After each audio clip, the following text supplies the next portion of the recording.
come, let us adore him.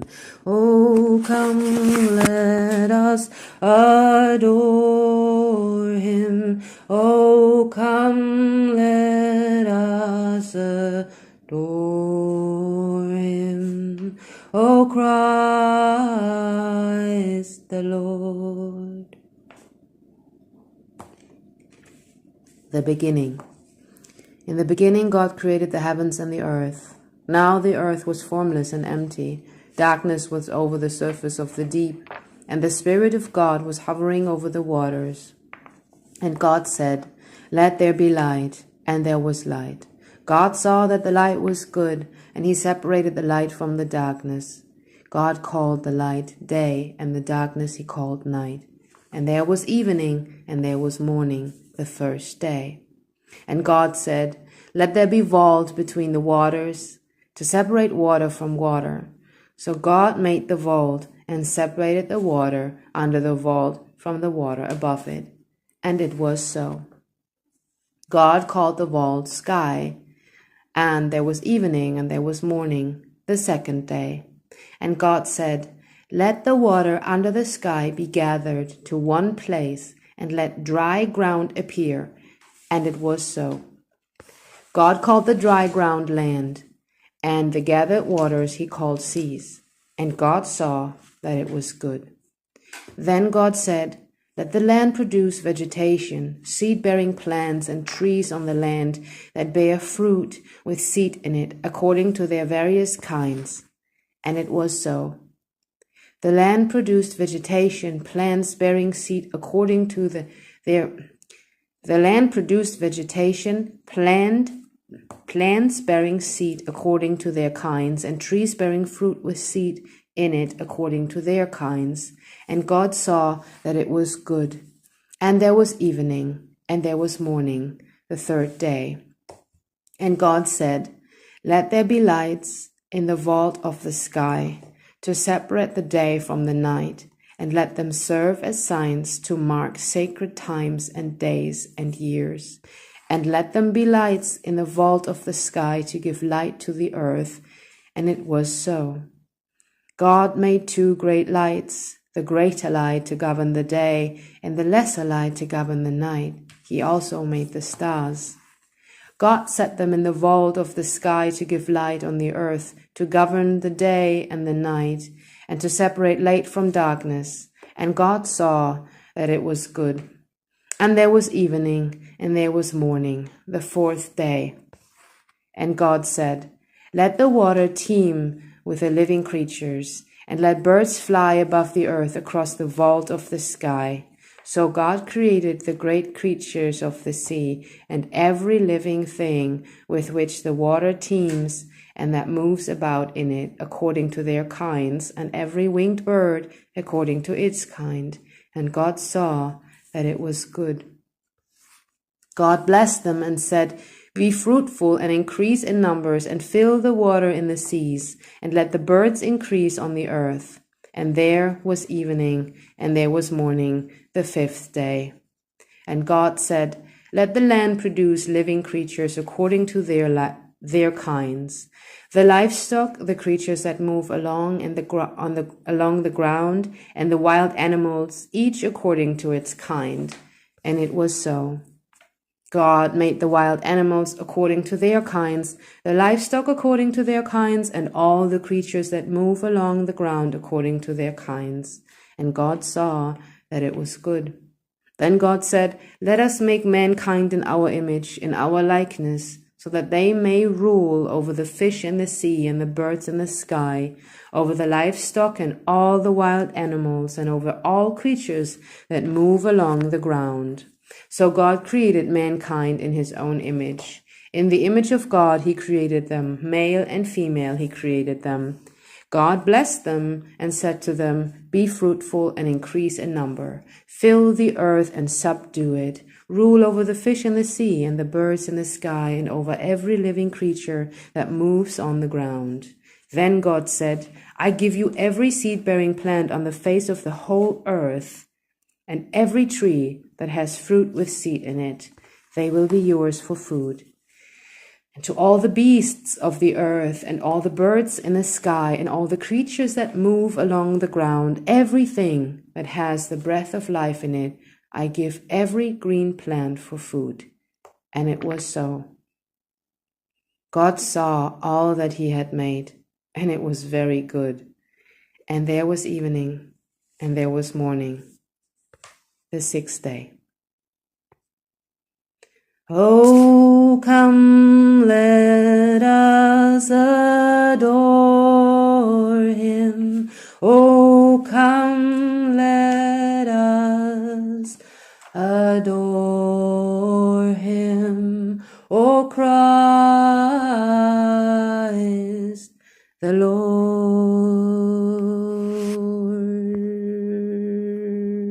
Genesis 2.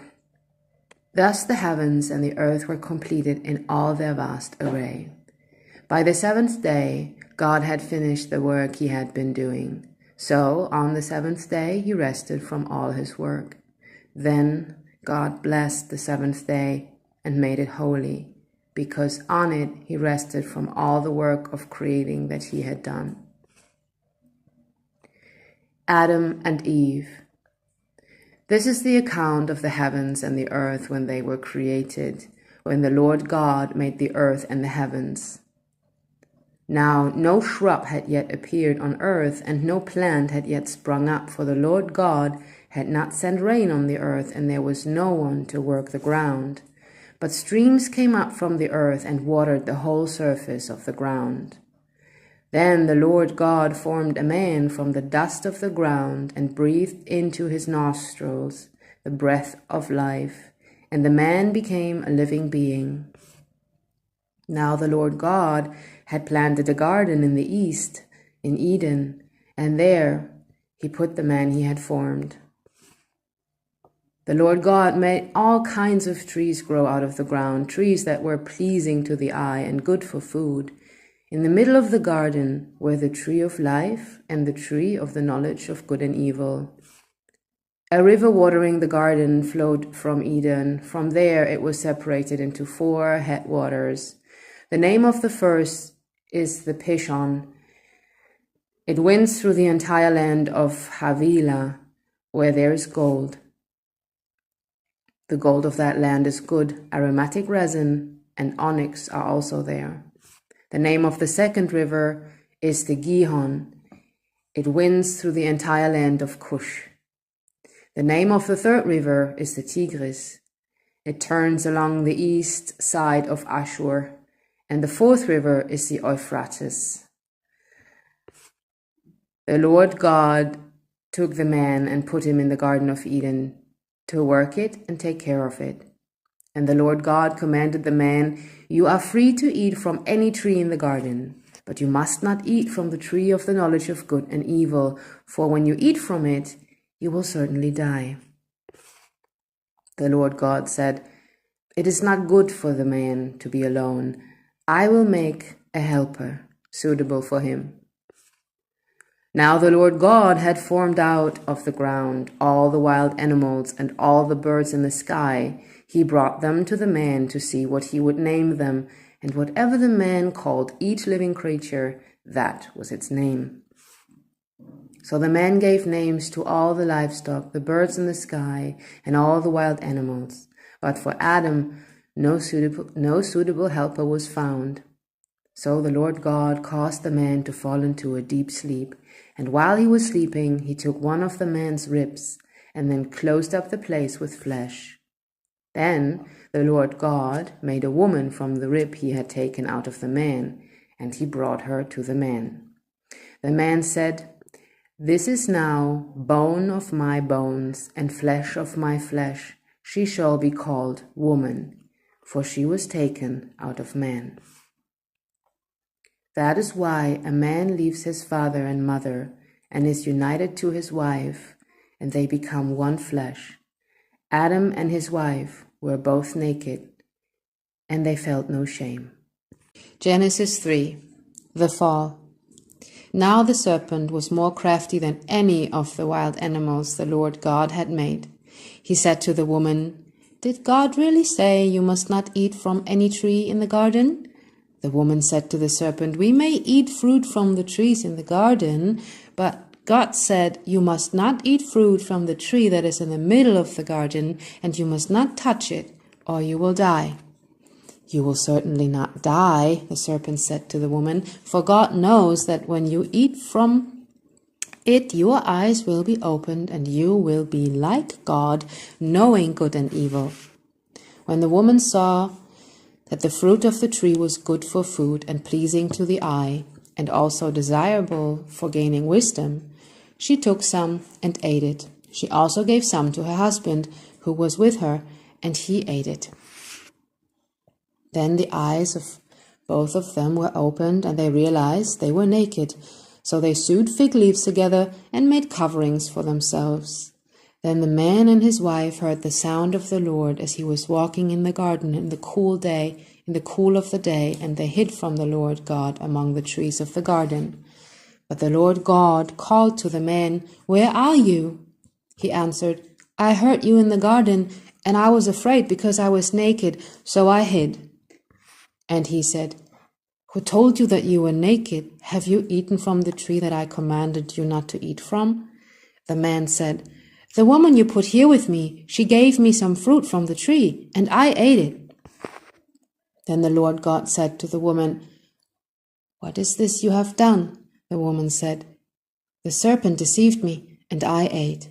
So the Lord God said to the serpent, "Because you have done this, cursed are you above all livestock and all wild animals. You will crawl on your belly, and you will eat dust all the days of your life. And I will put enmity between you and the woman, and between your offspring and hers. He will crush your head, and you will strike his heel." To the woman he said, "I will make your pains in childbearing very severe. With painful labor you will give birth to children. Your desire will be for your husband, and he will rule over you." To Adam he said, "Because you listened to your wife and ate fruit from the tree about which I commanded you, you must not eat from it. Cursed is the ground because of you. Through painful toil you will eat food from it, and all the days of your life. It will produce thorns and thistles for you, and you will eat the plants of the field. But by the sweat of your brow you will eat your food until you return to the ground, since from it you were taken. For dust you are, and to dust you will return." Adam named his wife Eve, because she would become the mother of all the living. The Lord God made garments of skin for Adam and his wife and clothed them. And the Lord God said, "The man has now become like one of us, knowing good and evil. He must not be allowed to reach out his hand and take also from the tree of life and eat and live forever." So the Lord God banished him from the Garden of Eden to work the ground from which he had been taken.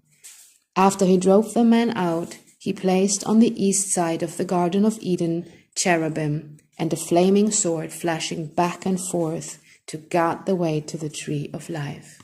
Genesis 4, Cain and Abel. Adam made love to his wife Eve, and she became pregnant and gave birth to Cain.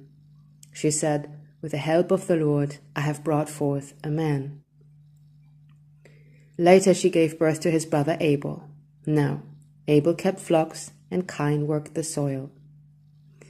In the course of time, Cain brought some of the fruits of the soil as an offering to the Lord, and Abel also brought an offering, fat portions from some of the firstborn of his flock.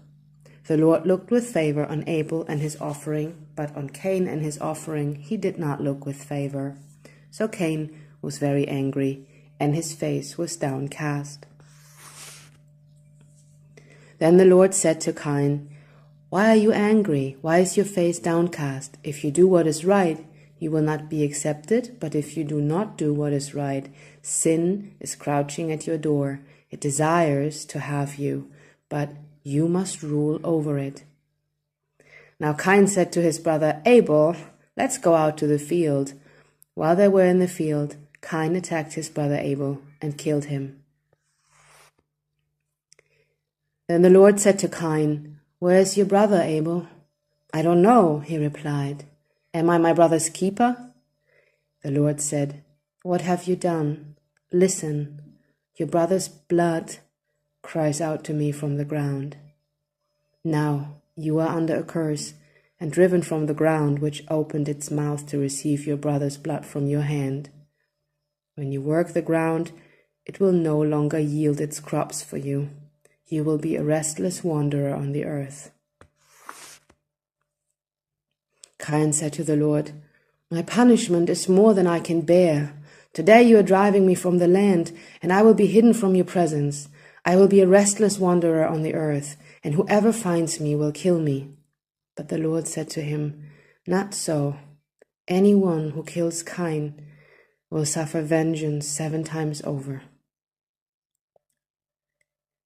Then the Lord put a mark on Cain, so that no one who found him would kill him.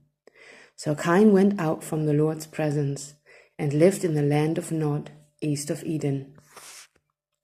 Cain made love to his wife, and she became pregnant and gave birth to Enoch. Cain was then building a city, and he named it after his son Enoch. To Enoch was born Irad, and Irad was the father of Mehujael, and Mehujael was the father of Methusael, and Methusael was the father of Lamech.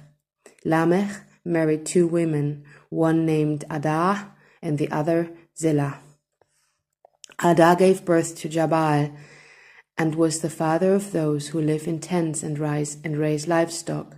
His brother's name was Jubal. He was the father of all who play stringed instruments and pipes. Zillah also had a son, Tubal-Cain, who forged all kinds of tools out of bronze and iron. Tubal-Cain's sister was Naamah. Lamech said to his wife, "Adah and Zillah, listen to me, wives of Lamech, hear my words. I have killed a man for wounding me, a young man for injuring me. If Cain is avenged 7 times, then Lamech 77 times." Adam made love to his wife again, and she gave birth to a son and named him Seth, saying, "God has granted me another child in place of Abel, since Cain killed him."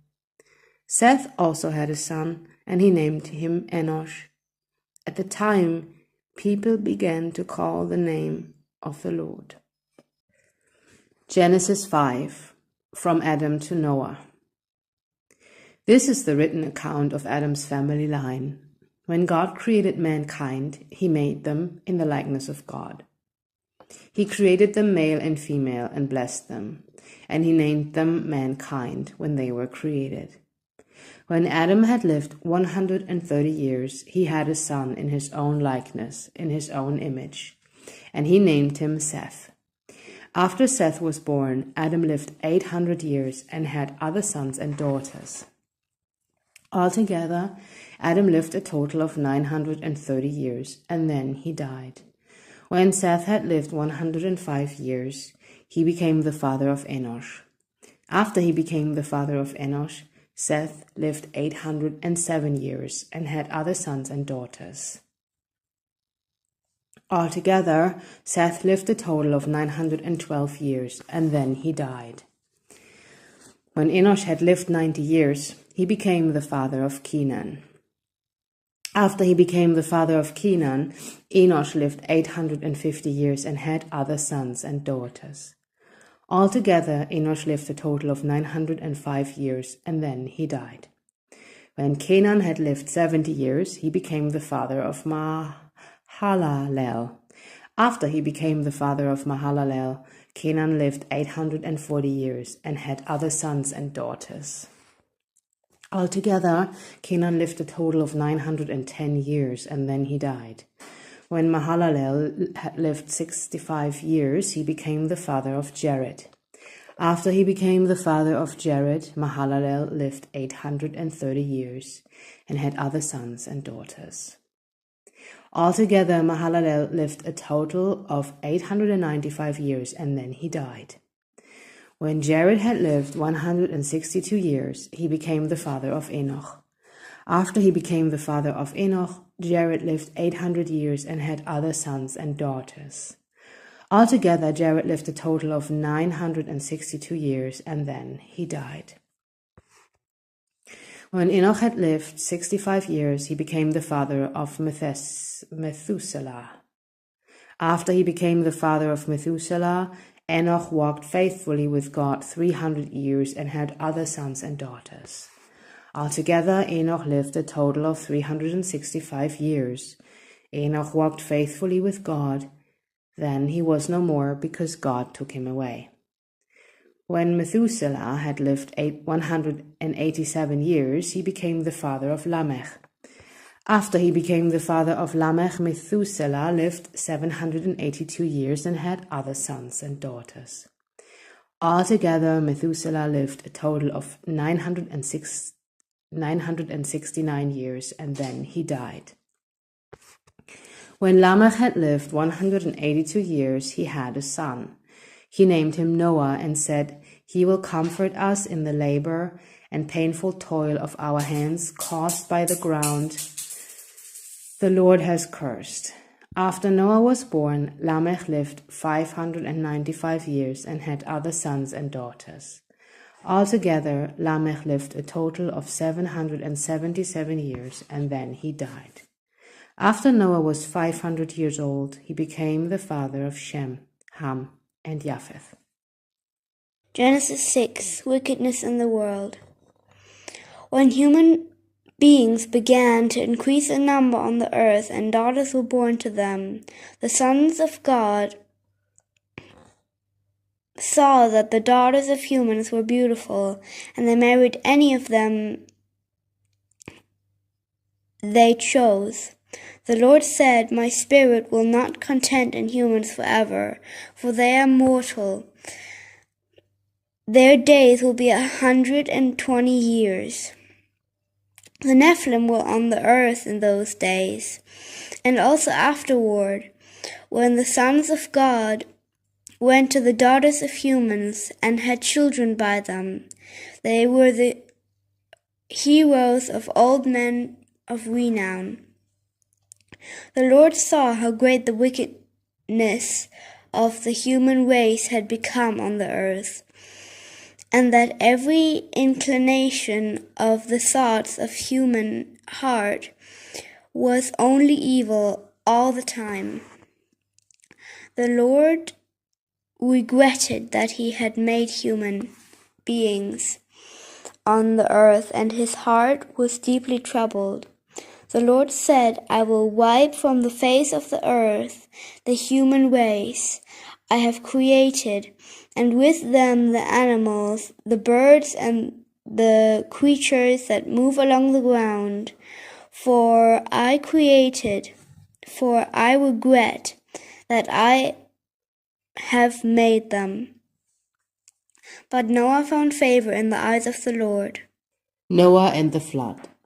This is the account of Noah and his family. Noah was a righteous man, blameless among the people of his time, and he walked faithfully with God. Noah had 3 sons, Shem, Ham, and Japheth. Now the earth was corrupt in God's sight and was full of violence. God saw how corrupt the earth had become, for all the people on earth had corrupted their ways. So God said to Noah, "I am going to put an end to all people, for the earth is filled with violence because of them. I am surely going to destroy both them and the earth. So make yourself an ark of cypress wood, make rooms in it, and coat it with pitch inside and out. This is how you are to build it. The ark is to be 300 cubits long, 50 cubits wide, and 30 cubits high. Make a roof for it, leaving below the roof an opening 1 cubit high all around. Put a door in the side of the ark and make lower, middle, and upper decks. I'm going to bring flood waters on the earth to destroy all life under the heavens, every creature that has the breath of life in it. Everything on earth will perish. But I will establish my covenant with you, and you will enter the ark, you and your sons and your wife and your sons' wives too, with you. You are to bring into the ark 2 of all living creatures, male and female, to keep them alive with you. 2 of every kind of bird, of every kind of animal, and of every kind of creature that moves along the ground will come to you and be kept alive. You are to take every kind of food that is to be eaten and store it away as food for you and for them. Noah did everything just as God commanded him. Genesis 7. The Lord then said to Noah, "Go into the ark, you and your whole family, because I have found you righteous in this generation.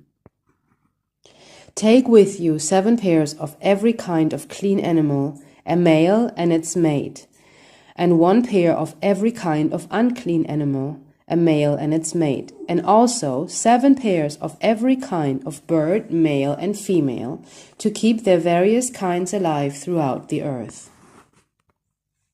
7 days from now I will send rain on the earth for 40 days and 40 nights, and I will wipe from the face of the earth every living creature I have made."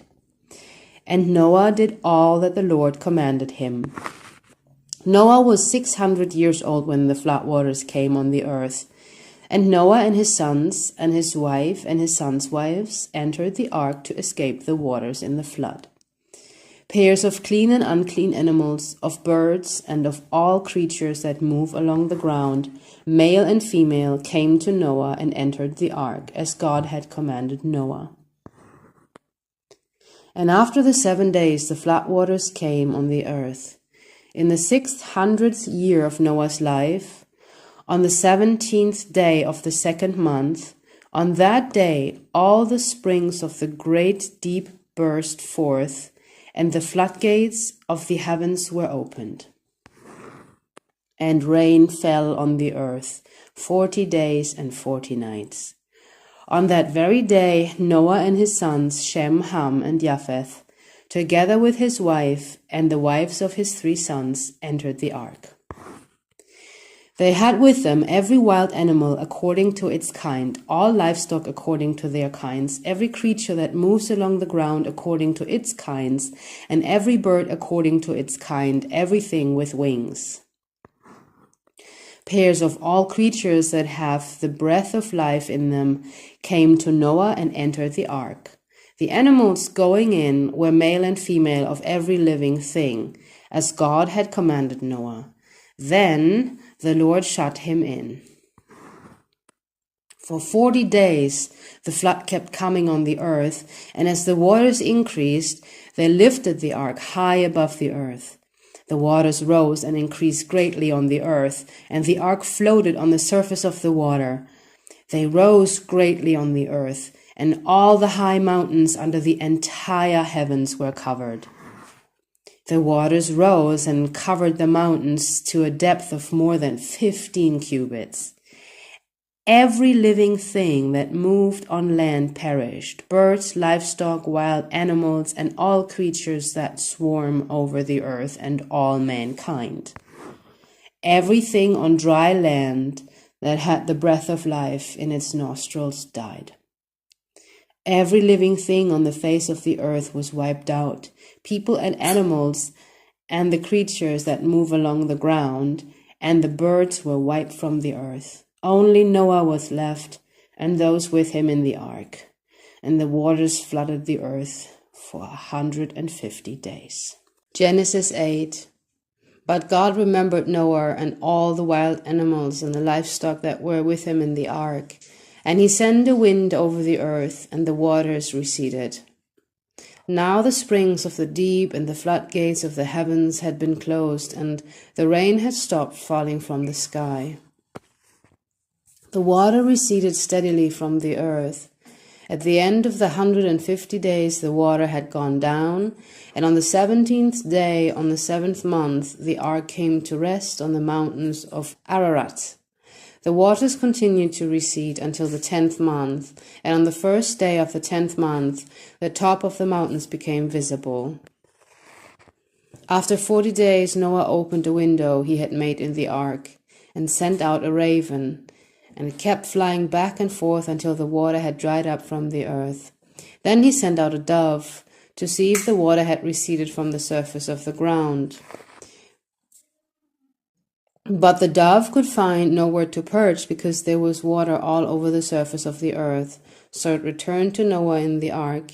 He reached out his hand and took the dove and brought it back to himself in the ark.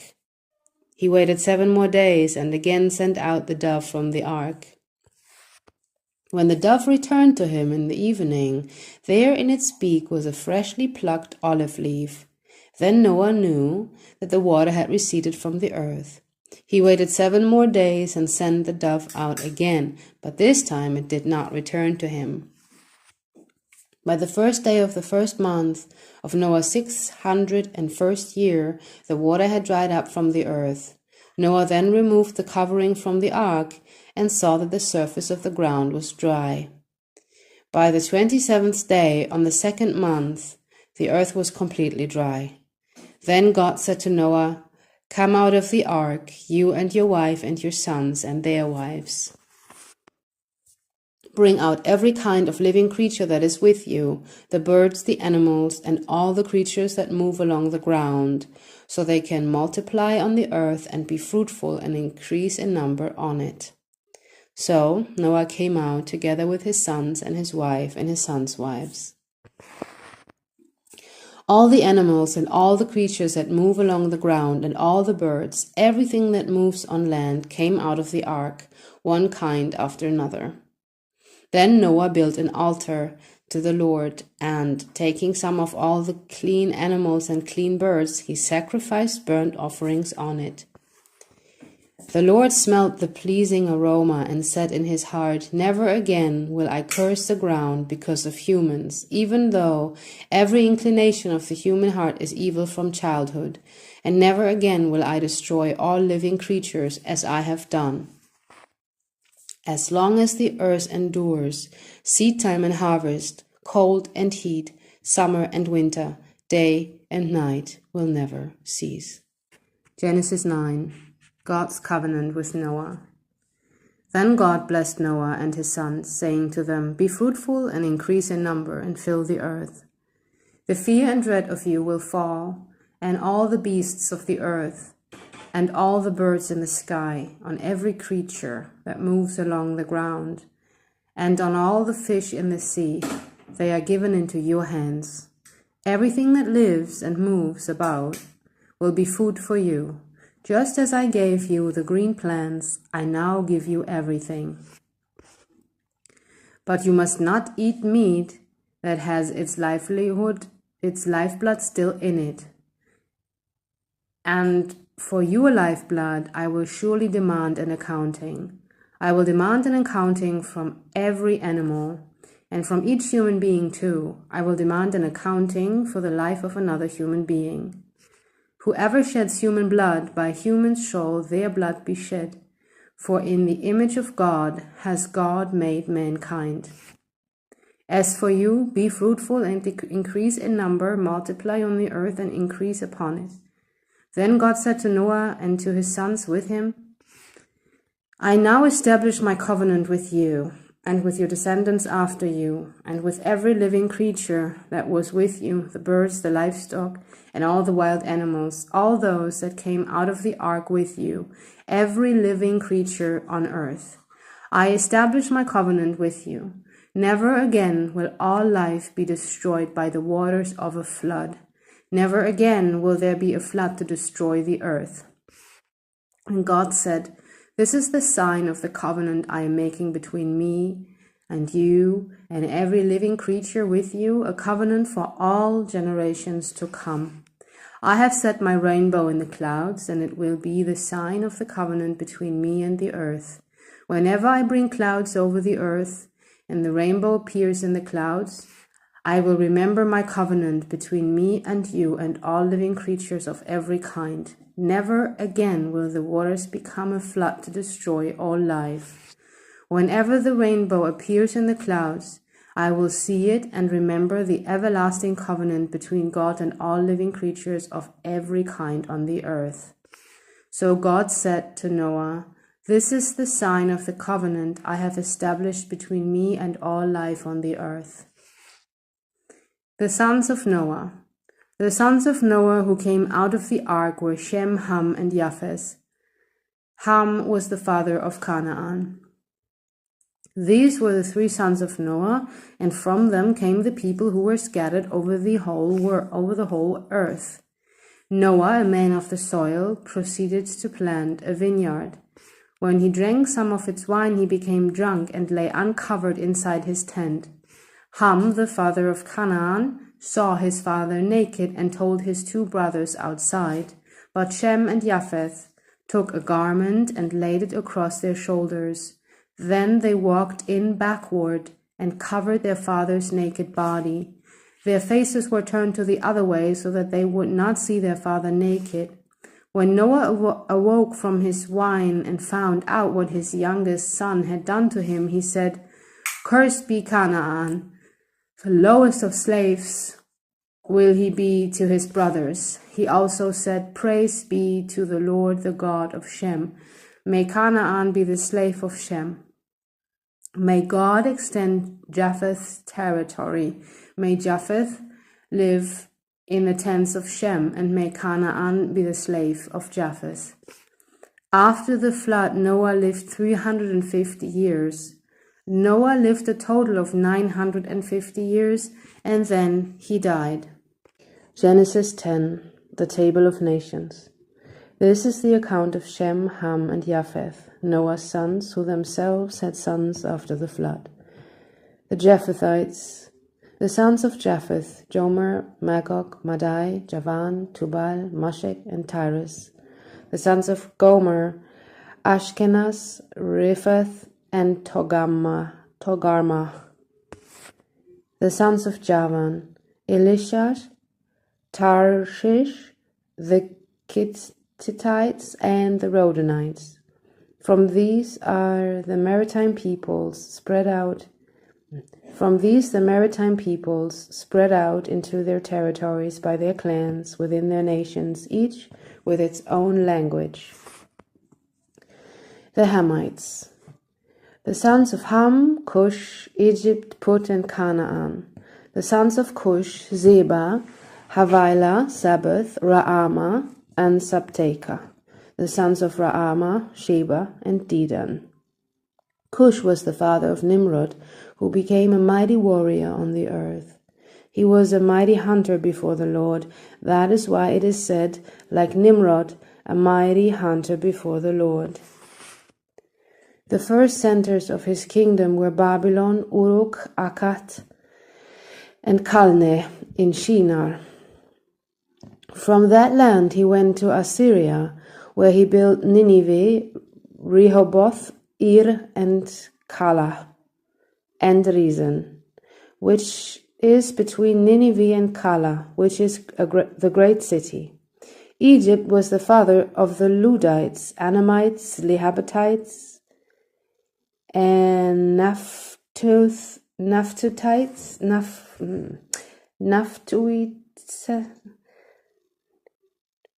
Nephtalites, Pathrusites, Cashlahites, from whom the Philistines came, and Caphtorites.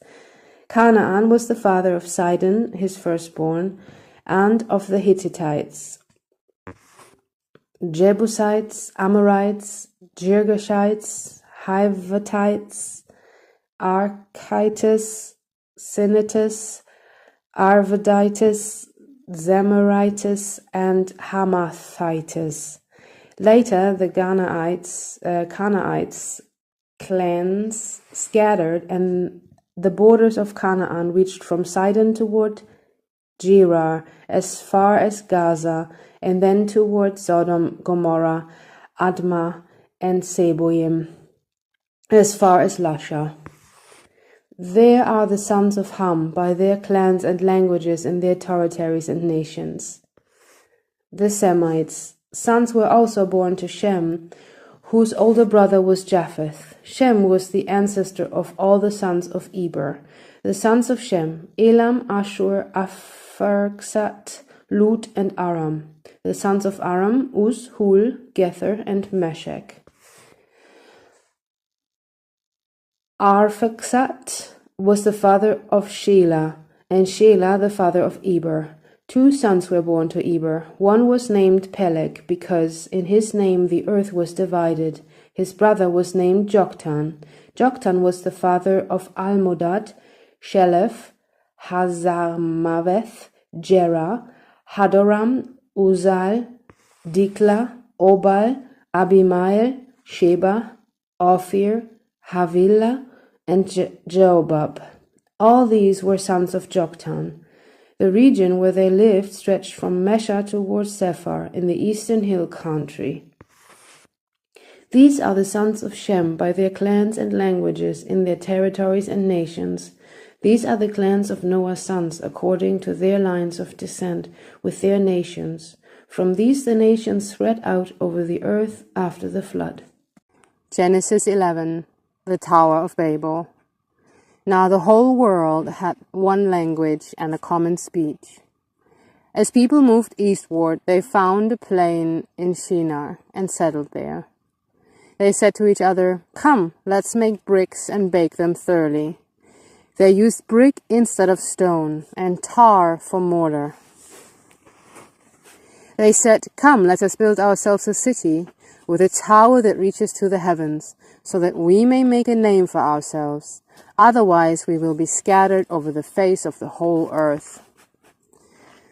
But the Lord came down to see the city and the tower and the people were building. The Lord said, "If as one people speaking the same language they have begun to do this, then nothing they plan to do will be impossible for them. Come, let us go down and confuse their language, so they will not understand each other." So the Lord scattered them from there over all the earth, and they stopped building the city. That is why it was called Babel, because there the Lord confused the language of the whole world. From there the Lord scattered them over the face of the whole earth. From Shem to Abram. This is the account of Shem's family line. 2 years after the flood, when Shem was 100 years old, he became the father of Arphaxad. And after he became the father of Arphaxad, Shem lived 500 years and had other sons and daughters. When Arphaxad had lived 35 years, he became the father of Shelah. And after he became the father of Shelah, Arphaxad lived 403 years and had other sons and daughters. When Shelah had lived 30 years, he became the father of Eber. And after he became the father of Eber, Shelah lived 403 years and had other sons and daughters. When Eber had lived 34 years, he became the father of Peleg. And after he became the father of Peleg, Eber lived 430 years and had other sons and daughters. When Peleg had lived 30 years, he became the father of Reu. And after he became the father of Reu, Peleg lived 209 years and had other sons and daughters. When Reu had lived 32 years, he became the father of Sherach. And after he became the father of Sherach, Reu lived 207 years and had other sons and daughters. When Sherach had lived 30 years, he became the father of Nahor. And after he became the father of Nahor, Sherach lived 200 years and had other sons and daughters. When Nahor had lived 29 years, he became the father of Terah. And after he became the father of Terah, Nahor lived 119 years and had other sons and daughters. And after Terah had lived 70 years, he became the father of Abram, Nahor, and Haran. Abram's family. This is the account of Terah's family line. Terah became the father of Abram, Nahor, and Haran became the father of Lot.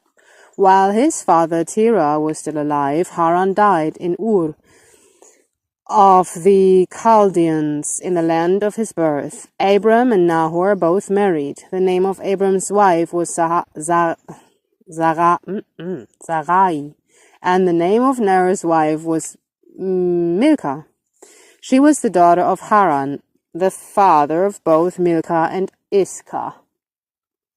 Now Sarai was childless because she was not able to conceive.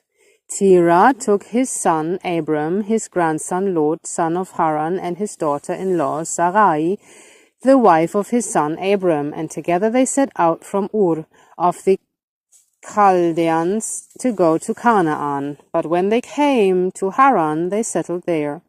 Terah lived 205 years, and he died in Haran. Genesis 12. The call of Abram. The Lord said to Abram, "Go from your country, your people and your father's household, to the land I will show you. I will make you into a great nation. I will bless you. I will make your name great, and you will be a blessing. I will bless those who bless you, and whoever curses you, I will curse, and all peoples on earth will be blessed through you." So Abram went, as the Lord had told him, and Lot went with him. Abram was 75 years old when he set out from Haran. He took his wife Sarai, his nephew Lot, and all the possessions they had accumulated, and the people they had acquired in Haran, and they set out for the land of Canaan, and they arrived there. Abram traveled through the land as far as the site of the great tree of Moreh and Shechem. At that time the Canaanites were in the land. The Lord appeared to Abram and said, "To your offspring I will give this land." So he built an altar there to the Lord who had appeared to him. From there he went on toward the hills of east of Bethel, and pitched his tent with Bethel on the west and Ai on the east. There he built an altar to the Lord and called on the name of the Lord. Then Abram set out and continued toward the Negev. Abram in Egypt. Now there was a famine in the land, and Abram went down to Egypt to live there for a while because the famine was severe. As he was about to enter Egypt, he said to his wife Sarai, "I know what a beautiful woman you are. When the Egyptians see you, they will say, 'This is his wife.' Then they will kill me, but they will let you live. Say you are my sister, so that I will be treated well for your sake, and my life will be spared because of you." When Abram came to Egypt, the Egyptians saw that Sarai was a very beautiful woman. And when Pharaoh's officials saw her, they praised her to Pharaoh, and she was taken into his palace. He treated Abram well for her sake, and Abram acquired sheep and cattle, male and female donkeys, male and female servants, and camels. But the Lord inflicted serious diseases on Pharaoh and his household because of Abram's wife Sarai. So Pharaoh summoned Abram. "What have you done to me?" he said. "Why didn't you tell me she was your wife? Why did you say she is my sister, so that I took her to be my wife? Now then, here is your wife. Take her and go." Then Pharaoh gave orders about Abram to his men, and they sent him on his way with his wife and everything he had. Genesis 13. Abram and Lot separate. So Abram went up from Egypt to the Negev with his wife and everything he had, and Lot went with him. Abram had become very wealthy in livestock and in silver and gold. From the Negev he went from place to place until he came to Bethel, to the place between Bethel and Ai, where his tent had been earlier, and where he had first built an altar. There Abram called on the name of the Lord. Now Lot, who was moving about with Abram, also had flocks and herds and tents, but the land could not support them while they stayed together, for their possessions were so great that they were not able to stay together. And quarreling arose between Abram's herds and Lot's. The Canaanites and Perizzites were also living in the land at the time. So Abram said to Lot, "Let's not have any quarreling between you and me, or between your herds and mine, for we are close relatives. Is not the whole land before you? Let's part company. If you go to the left, I'll go to the right. If you go to the right, I'll go to the left." Lot looked around and saw that the whole plain of the Jordan toward Zoar was well watered, like the garden of the Lord, like the land of Egypt. This was before the Lord destroyed Sodom and Gomorrah. So Lot chose for himself the whole plain of the Jordan and set out towards the east. The two men parted company. Abram lived in the land of Canaan, while Lot lived among the cities of the plain and pitched his tents near Sodom. Now the people of Sodom were wicked and were sinning greatly against the Lord. The Lord said to Abram after Lot had parted from him, "Look around from where you are, to the north and south, to the east and west. All the land that you see I will give to you and your offspring forever. I will make your offspring like the dust of the earth, so that if anyone count the dust, then your offspring could be counted. Go walk through the length and breadth of the land, for I am giving it to you." So Abram went to live near the great trees of Mamre and Hebron, where he pitched his tents. There he built an altar to the Lord. Genesis 14. Abram rescues Lot. At the time when Araphel was king of Shinar, Arioch king of Elasar, Kedorlaomer king of Elam, and Tidal king of Goyim. These kings went to war against Bera king of Sodom, Birsha king of Gomorrah, Shinab king of Admah, Shemeber king of Zeboyim, and king of Bela, that is Zoar. All these latter kings joined forces in the valley of Siddim, that is the Dead Sea Valley. For 12 years they had been subject to the Kedorlaomer, but in the 13th year they rebelled. In the 14th year, Kedorlaomer and the kings allied with him went out and defeated the Rephites in Ashteroth Karnaim, the Tzutzites in Ham, the Emites in Shaveh, Kiriathaim, and the Horites in the hill country of Seir, as far as El Paran near the desert. Then they turned back and went to En Misfat, that is Kadesh, and they conquered the whole territory of the Amalekites, as well as the Amorites who were living in Hadzetzon Tamar. Then the king of Sodom, the king of Gomorrah, the king of Adam, the king of Zeboyim, and the king of Bela, that is Zoar, marched out and drew up their battle lines in the valley of Siddim against Kedor Laomer, king of Elam, Tidal, king of Goyim, Amraphel, king of Shinar, and Arioch, king of Elasar, 4 kings against 5. Now the valley of Siddim was full of tar pits, and when the kings of Sodom and Gomorrah fled, some of the men fell into them, and the rest fled to the hills. The 4 kings seized all the goods of Sodom and Gomorrah and all their food. Then they went away. They also carried off Abram's nephew, Lot, and his possessions, since he was living in Sodom. A man who had escaped came and reported this to Abram the Hebrew. Now Abram was living near the great trees of Mamre, the Amorite, a brother of Eshcol and Aner, all of whom were allied with Abram. When Abram heard that his relative had been taken captive, he called out the 318 trained men born in his household and went in pursuit as far as Dan. During the night, Abram divided his men to attack them, and he routed them, pursuing them as far as Hobah, north of Damascus. He recovered all the goods and brought back his relative Lot and his possessions, together with the women and the other people. After Abram returned from defeating King Kedorlaomer and the kings allied with him, the king of Sodom came out to meet him in the valley of Shaveh, that's the king's valley. Then Melchizedek, king of Salem, brought out bread and wine. He was priest of God Most High. and blessed Abram, saying, Blessed be Abram by God Most High, creator of heaven and earth. He praised be the God Most High, who delivered your enemies into your hand. Then Abram gave him 1/10 of everything.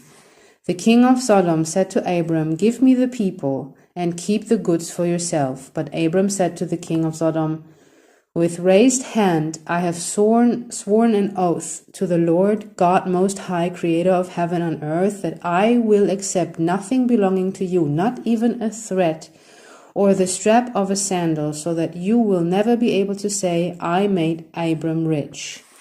I will accept nothing but what my men have eaten, and the share that belongs to the men who went with me, to Aner, Eshcol, and Mamre.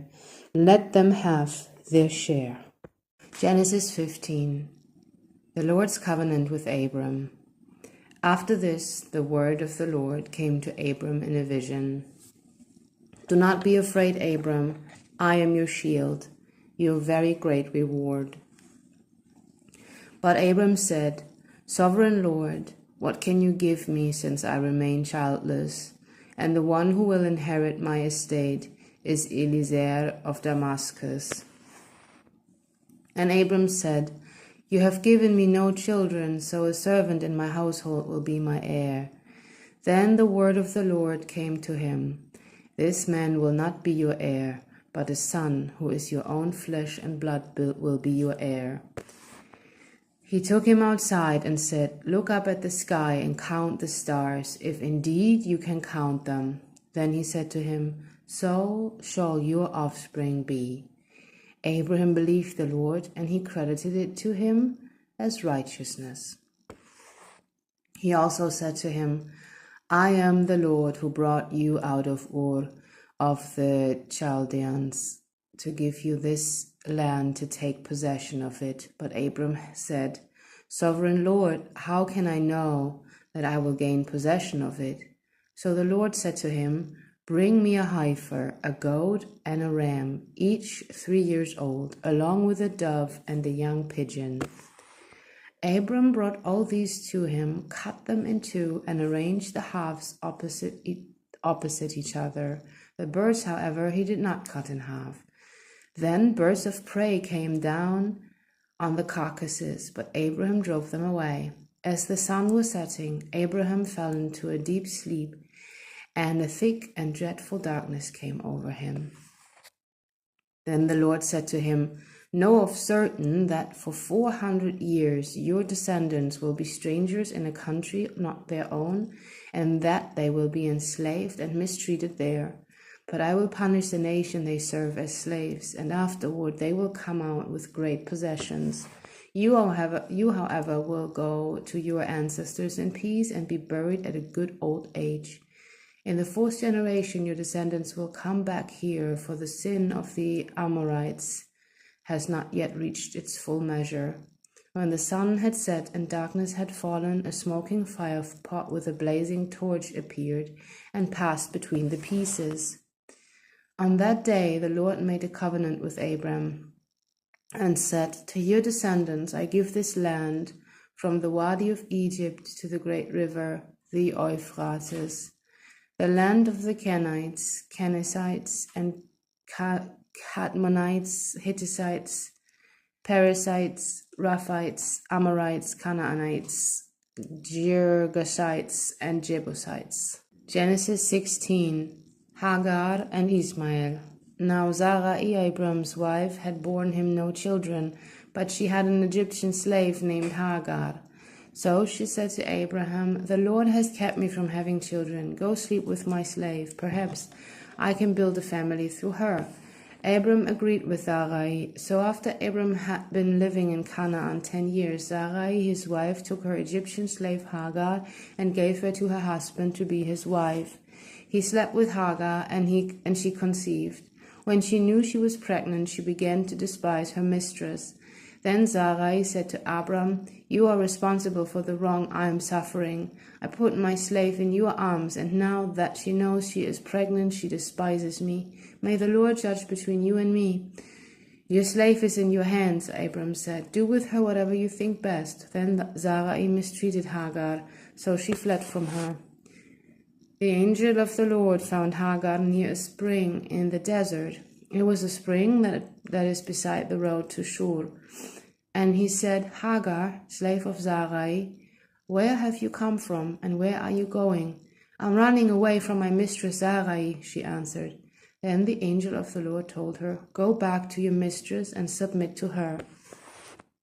The angel added, I will increase your descendants so much that they will be too numerous to count.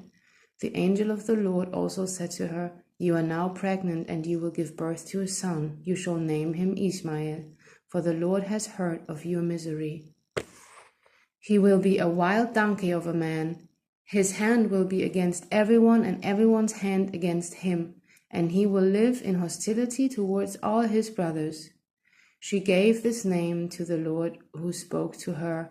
You are the God who sees me, for she said, I have now seen the one who sees me. That is why the well was called Beer Lahai Roi. It is still there between Kadesh and Bered. So Hagar bore Abram a son, and Abram gave the name Ishmael to the son she had born. Abram was 86 years old when Hagar bore him Ishmael.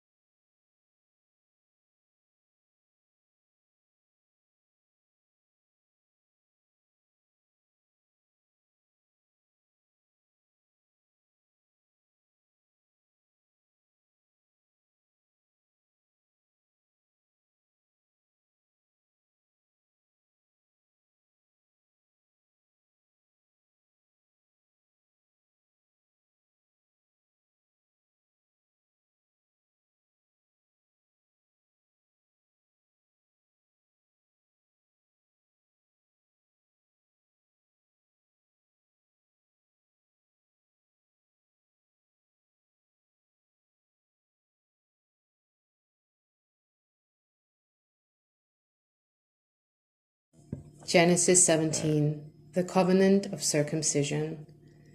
When Abram was 99 years old, the Lord appeared to him and said, I am God Almighty. Walk before me faithfully and be blameless. Then I will make my covenant between me and you and will greatly increase your numbers.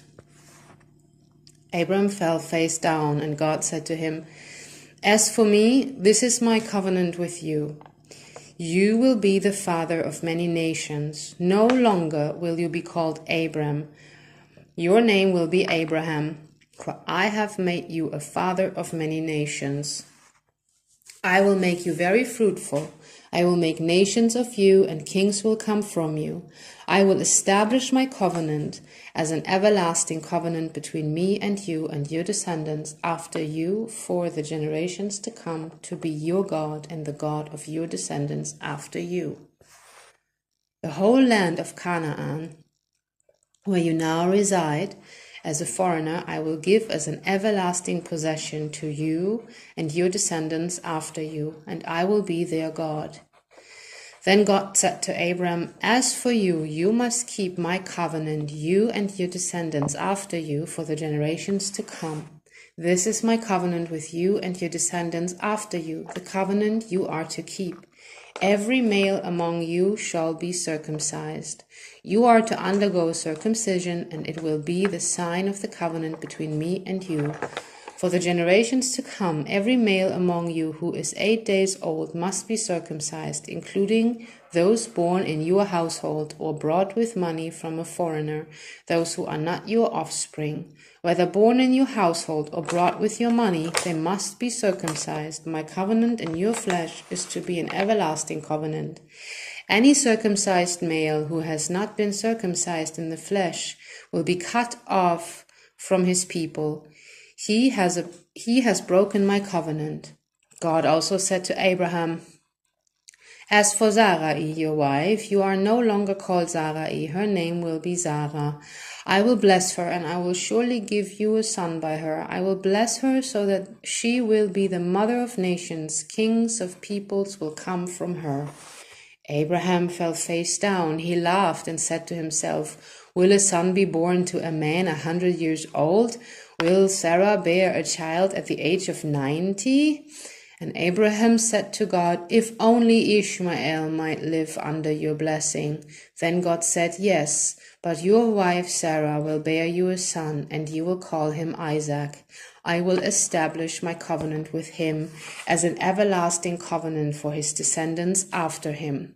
And as for Ishmael, I have heard you. I will surely bless him. I will make him fruitful and will greatly increase his numbers. He will be the father of 12 rulers, and I will make him into a great nation.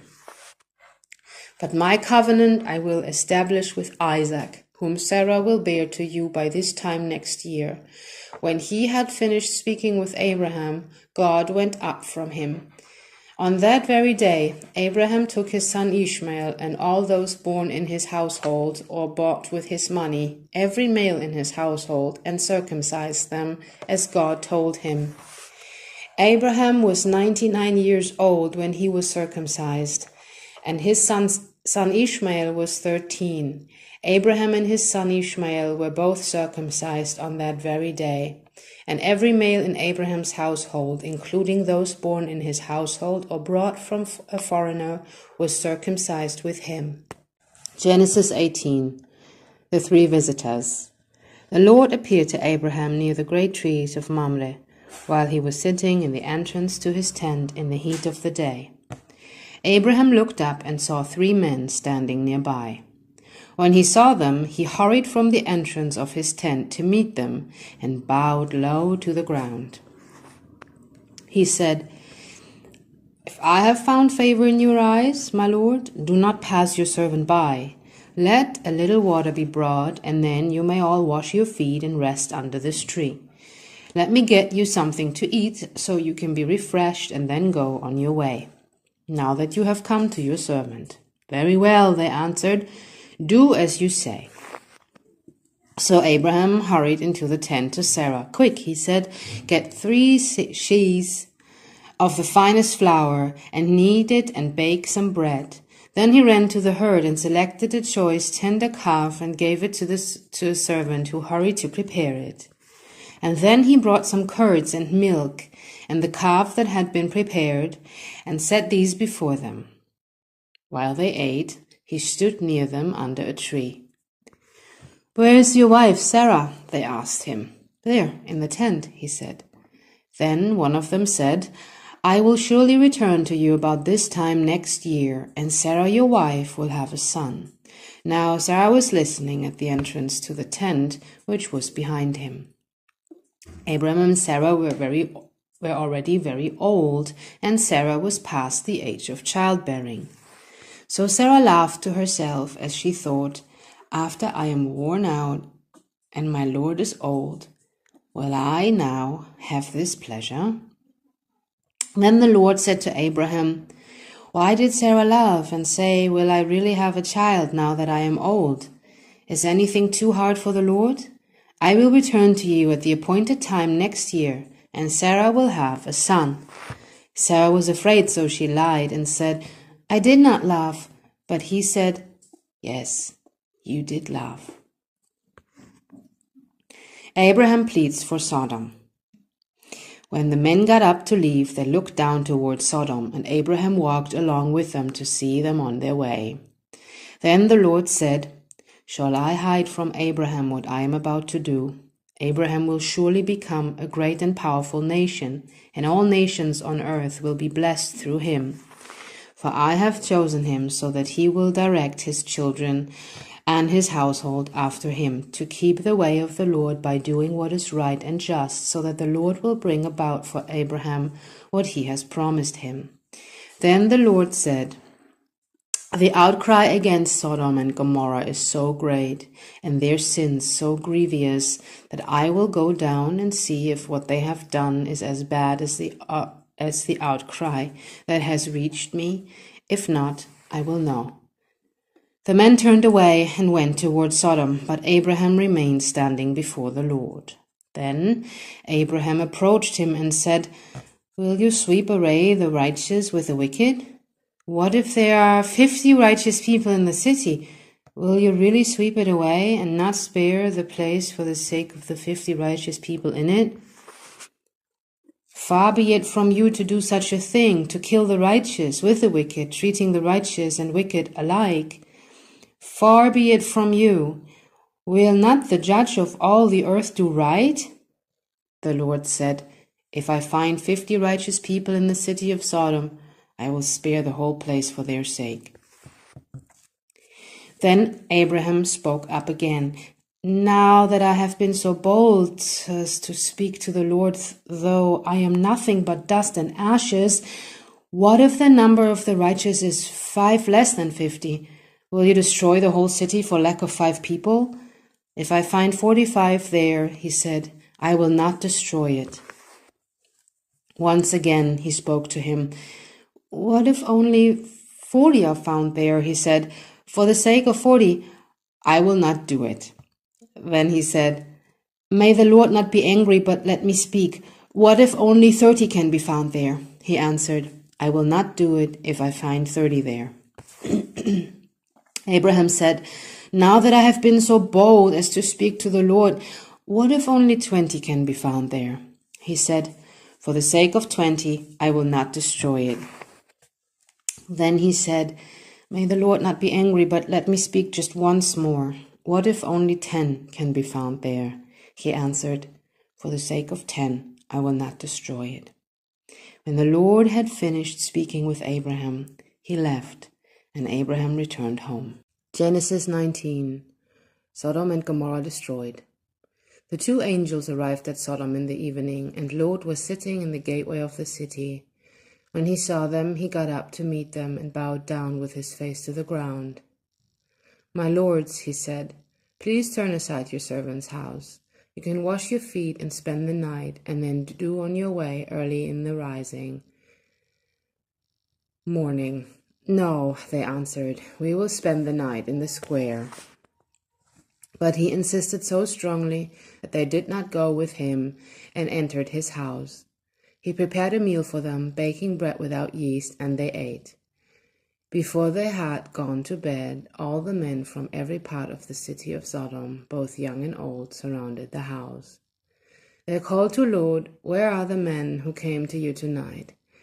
Bring them to us so that we can have sex with them.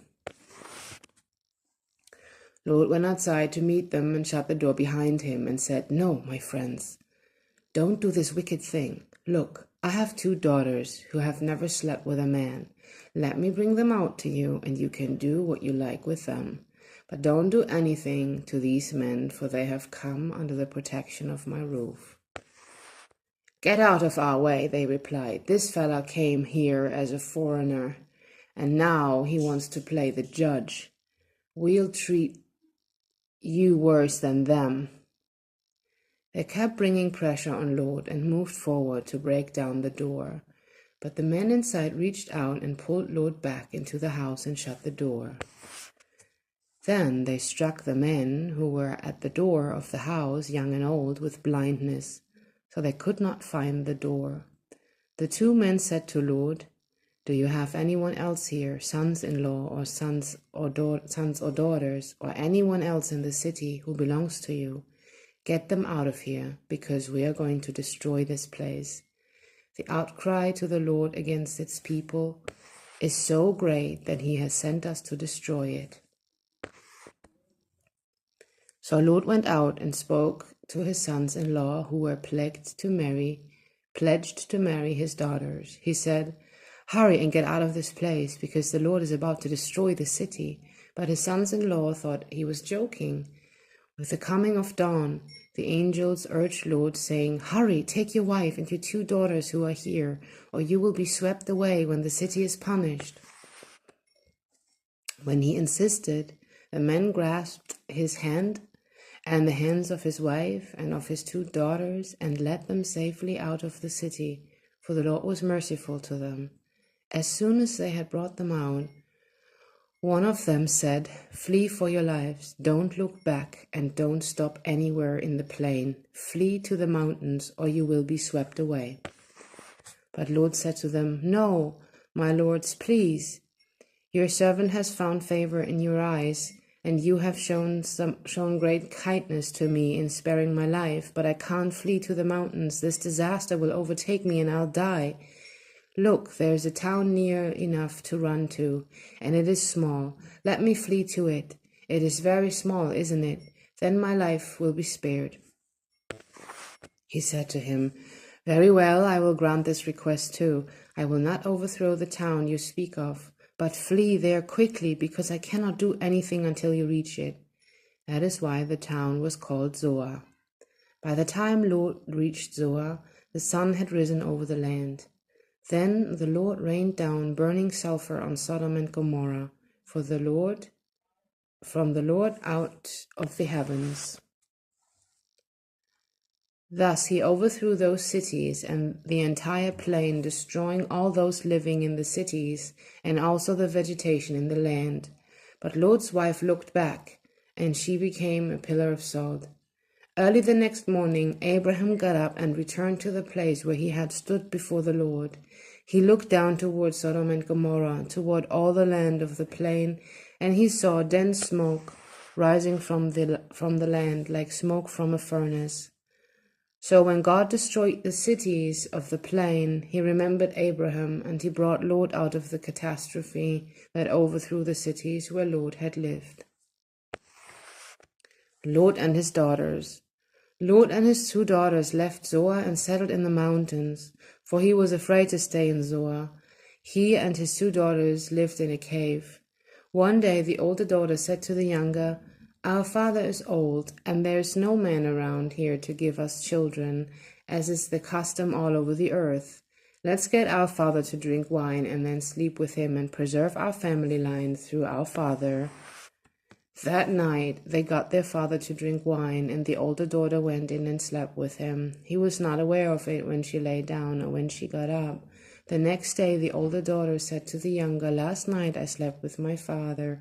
Let's get him to drink wine again tonight, and you go in and sleep with him so we can preserve our family line through our father."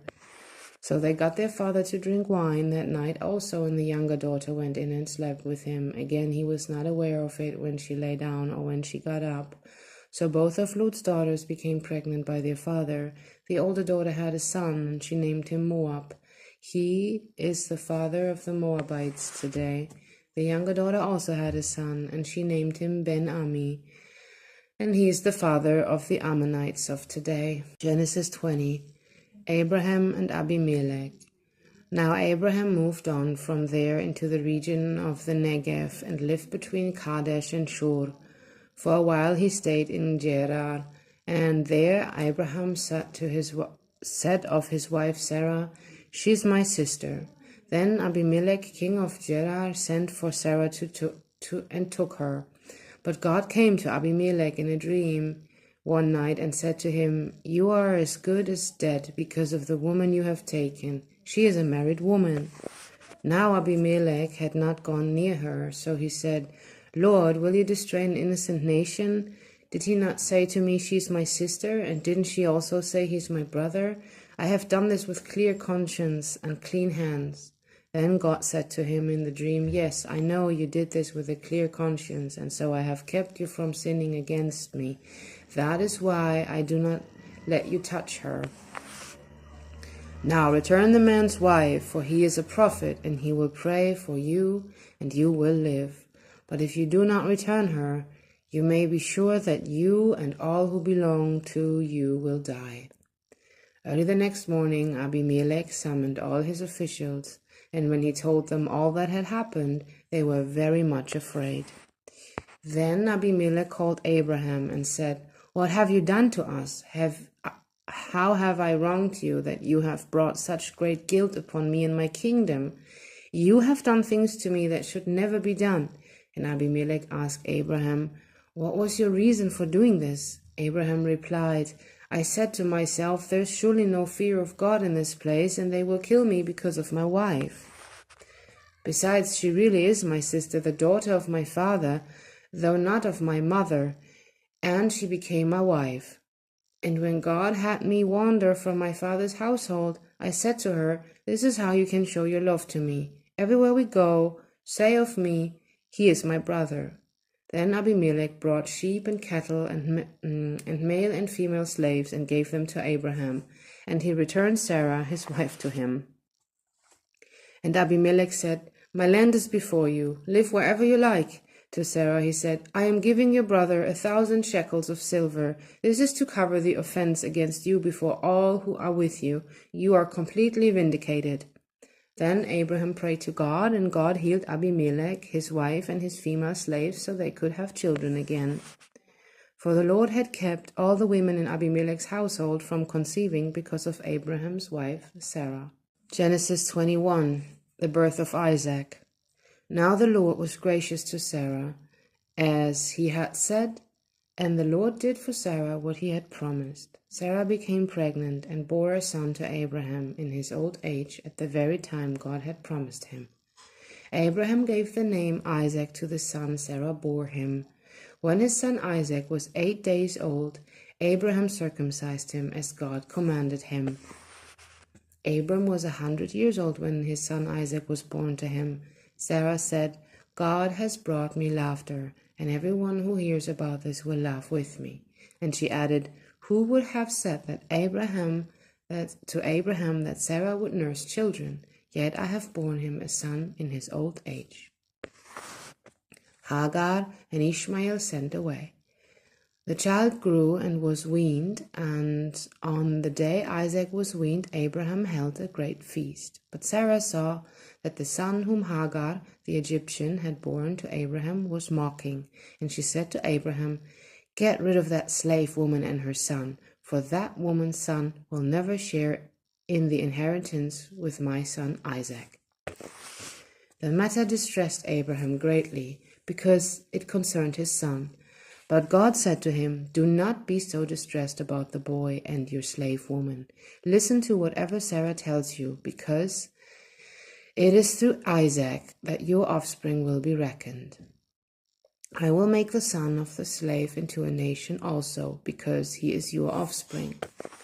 Early the next morning, Abraham took some food and a skin of water and gave them to Hagar. He set them on her shoulders and sent her off with the boy. She went on her way and wandered in the desert of Beersheba. When the water in the skin was gone, she put the boy under one of the bushes. Then she went off and sat down about a bowshot away, for she thought, "I cannot watch the boy die." And as she sat there, she began to sob. God heard the boy crying, and the angel of God called to Hagar from heaven and said to her, "What is the matter, Hagar? Do not be afraid. God has heard the boy crying as he lies here.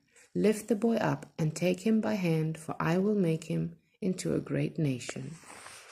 Then God opened her eyes, and she saw a well of water.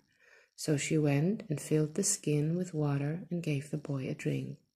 God was with the boy as he grew up. He lived in the desert and became an archer.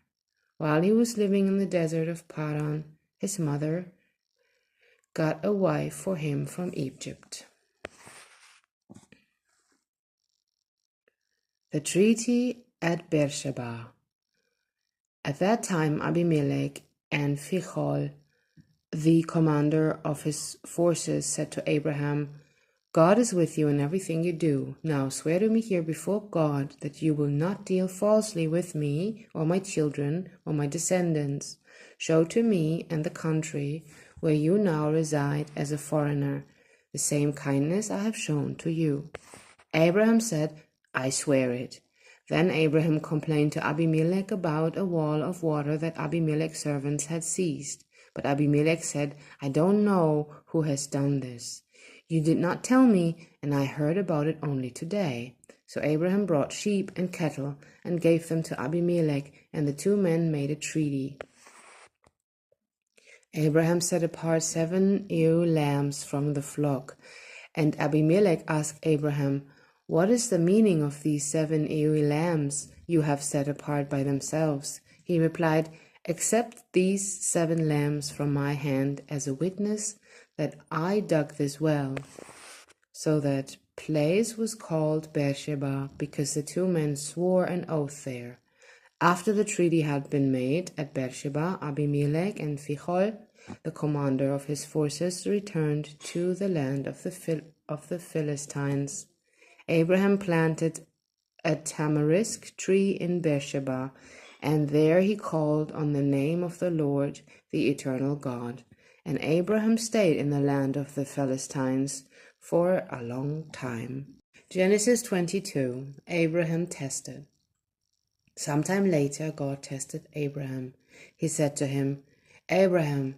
"Here I am," he replied. Then God said, "Take your son, your only son, whom you love, Isaac, and go to the region of Moriah. Sacrifice him there as a burnt offering on a mountain I will show you."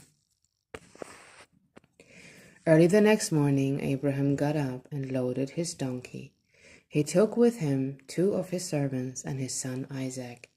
When he had cut enough wood for the burnt offering, he set out for the place God had told him about. On the 3rd day, Abraham looked up and saw the place in the distance. He said to his servants, "Stay here with the donkey while I and the boy go over there. We will worship and then we will come back to you." Abraham took the wood for the burnt offering and placed it on his son Isaac, and he himself carried the fire and the knife. As the 2 of them went together, Isaac spoke up and said to his father Abraham, "Father." "Yes, my son," Abraham replied. "The fire and wood are here," Isaac said. "But where's the lamb for the burnt offering?" Abraham answered, "God himself will provide the lamb for the burnt offering, my son." And the 2 of them went on together. When they reached the place God had told him about, Abraham built an altar there and arranged the wood on it. He bound his son Isaac and laid him on the altar on top of the wood. Then he reached out his hand and took the knife to slay his son. But the angel of the Lord called out for him from heaven, "Abraham, Abraham." "Here I am," he replied. "I do not lay a hand on the boy," he said. "Do not do anything to him. Now I know that you fear God because you have not withheld from me your son, your only son." Abraham looked up, and there in a thicket he saw a ram caught by its horns.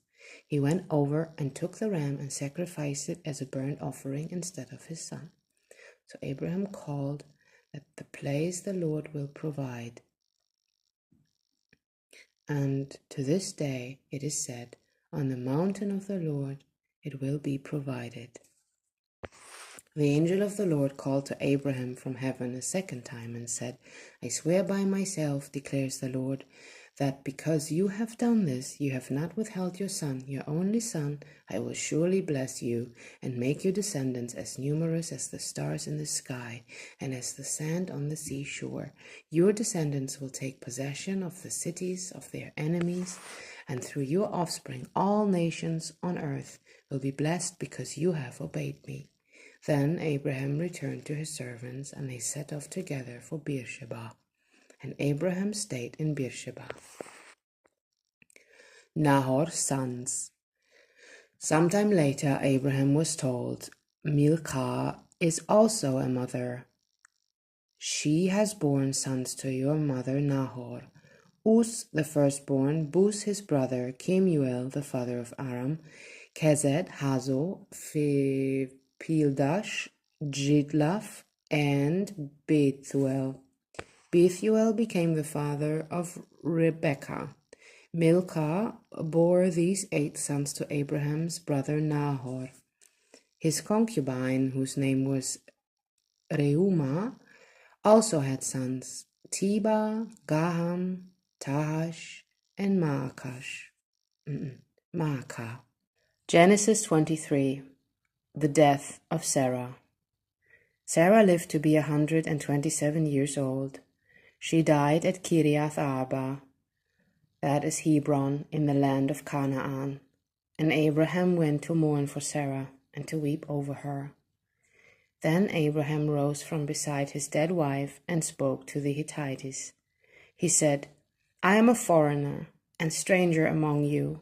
Sell me some property for a burial site here so I can bury my dead." The Hittites replied to Abraham, "Sir, listen to us. You are a mighty prince among us. Bury your dead in the choicest of our tombs. None of us will refuse you his tomb for burying your dead." Then Abraham rose and bowed down before the people of the land, the Hittites. He said to them, "If you are willing to let me bury my dead, then listen to me and intercede with Ephron, son of Zohar, on my behalf. So he will sell me the cave of Machpelah, which belongs to him and is at the end of his field. Ask him to sell it to me for the full price as a burial site among you." Ephron the Hittite was sitting among his people, and he replied to Abraham in the hearing of all the Hittites who had come to the gate of his city, "No, my lord," he said, "listen to me. I give you the field and I give you the cave that is in it. I give it to you in the presence of my people. Bury your dead." Again Abraham bowed down before the people of the land, and he said to Ephron in their hearing, "Listen to me if you will. I will pay the price of the field. Accept it from me so I can bury my dead there." Ephron answered Abraham, "Listen to me, my lord. The land is worth 400 shekels of silver. But what is that between you and me? Bury your dead." Abraham agreed to Ephron's terms and weighed out for him the price he had named in the hearing of the Hittites, 400 shekels of silver, according to the weight current among the merchants. So Ephron's field in Machpelah near Mamre, both the field and the cave in it, and all the trees within the borders of the field, was deeded to Abraham at his property in the presence of all the Hittites who had come to the gate of the city. Afterward, Abraham buried his wife Sarah in the cave in the field of Machpelah near Mamre, which is at Hebron in the land of Canaan. So the field and the cave in it were deeded to Abraham by the Hittites as a burial site. Genesis 25. The death of Abraham. Abraham had taken another wife, whose name was Keturah. She bore him Zimran, Yokshan, Medan, Midian, Ishbak, and Shua. Yokshan was the father of Sheba and Dedan, and descendants of Dedan were the Ashurites, the Letushites, and the Leomites. The sons of Midian were Ephah, Epher, Hanok, Abida, and Eldah. All these were descendants of Keturah. Abraham left everything he owned to Isaac, but while he was still living, he gave gifts to the sons of his concubines and sent them away from his son Isaac to the land of the east.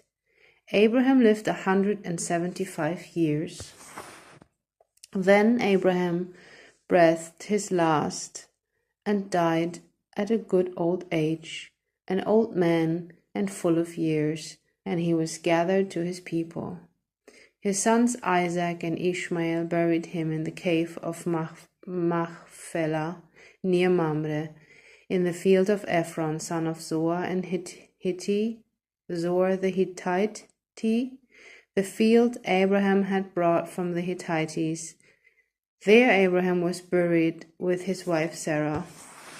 After Abraham's death, God blessed his son Isaac, who then lived near Beer-lahai Roi. Ishmael's sons.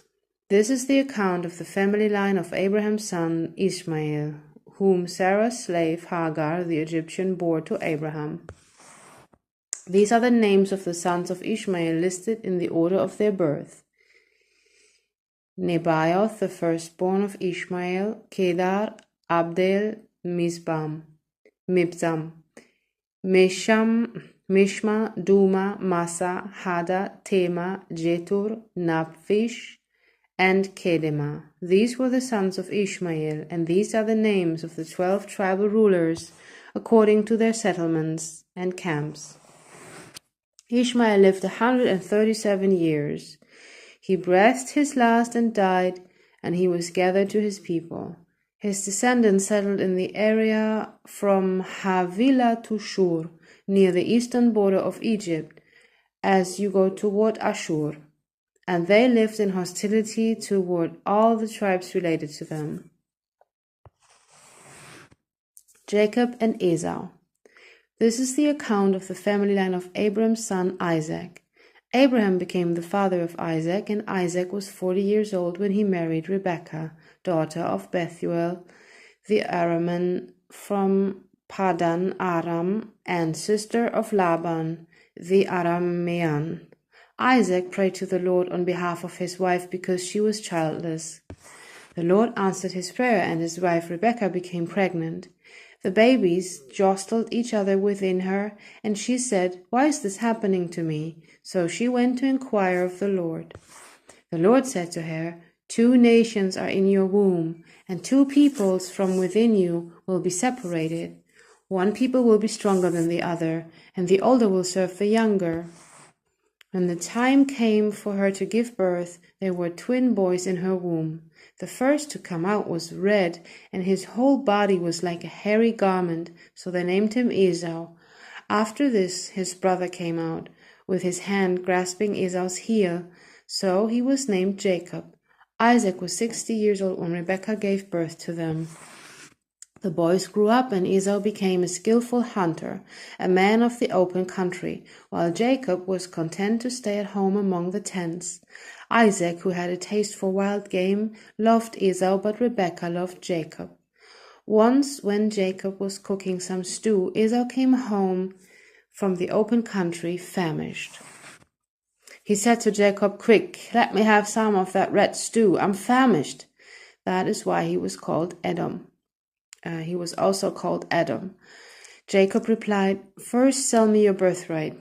"Look, I'm about to die," Esau said. "What good is the birthright to me?" But Jacob said, "Swear to me first." So he swore an oath to him, selling his birthright to Jacob. Then Jacob gave Esau some bread and some lentil stew. He ate and drank, and then got up and left. So Esau despised his birthright. Genesis 24. Isaac and Rebekah.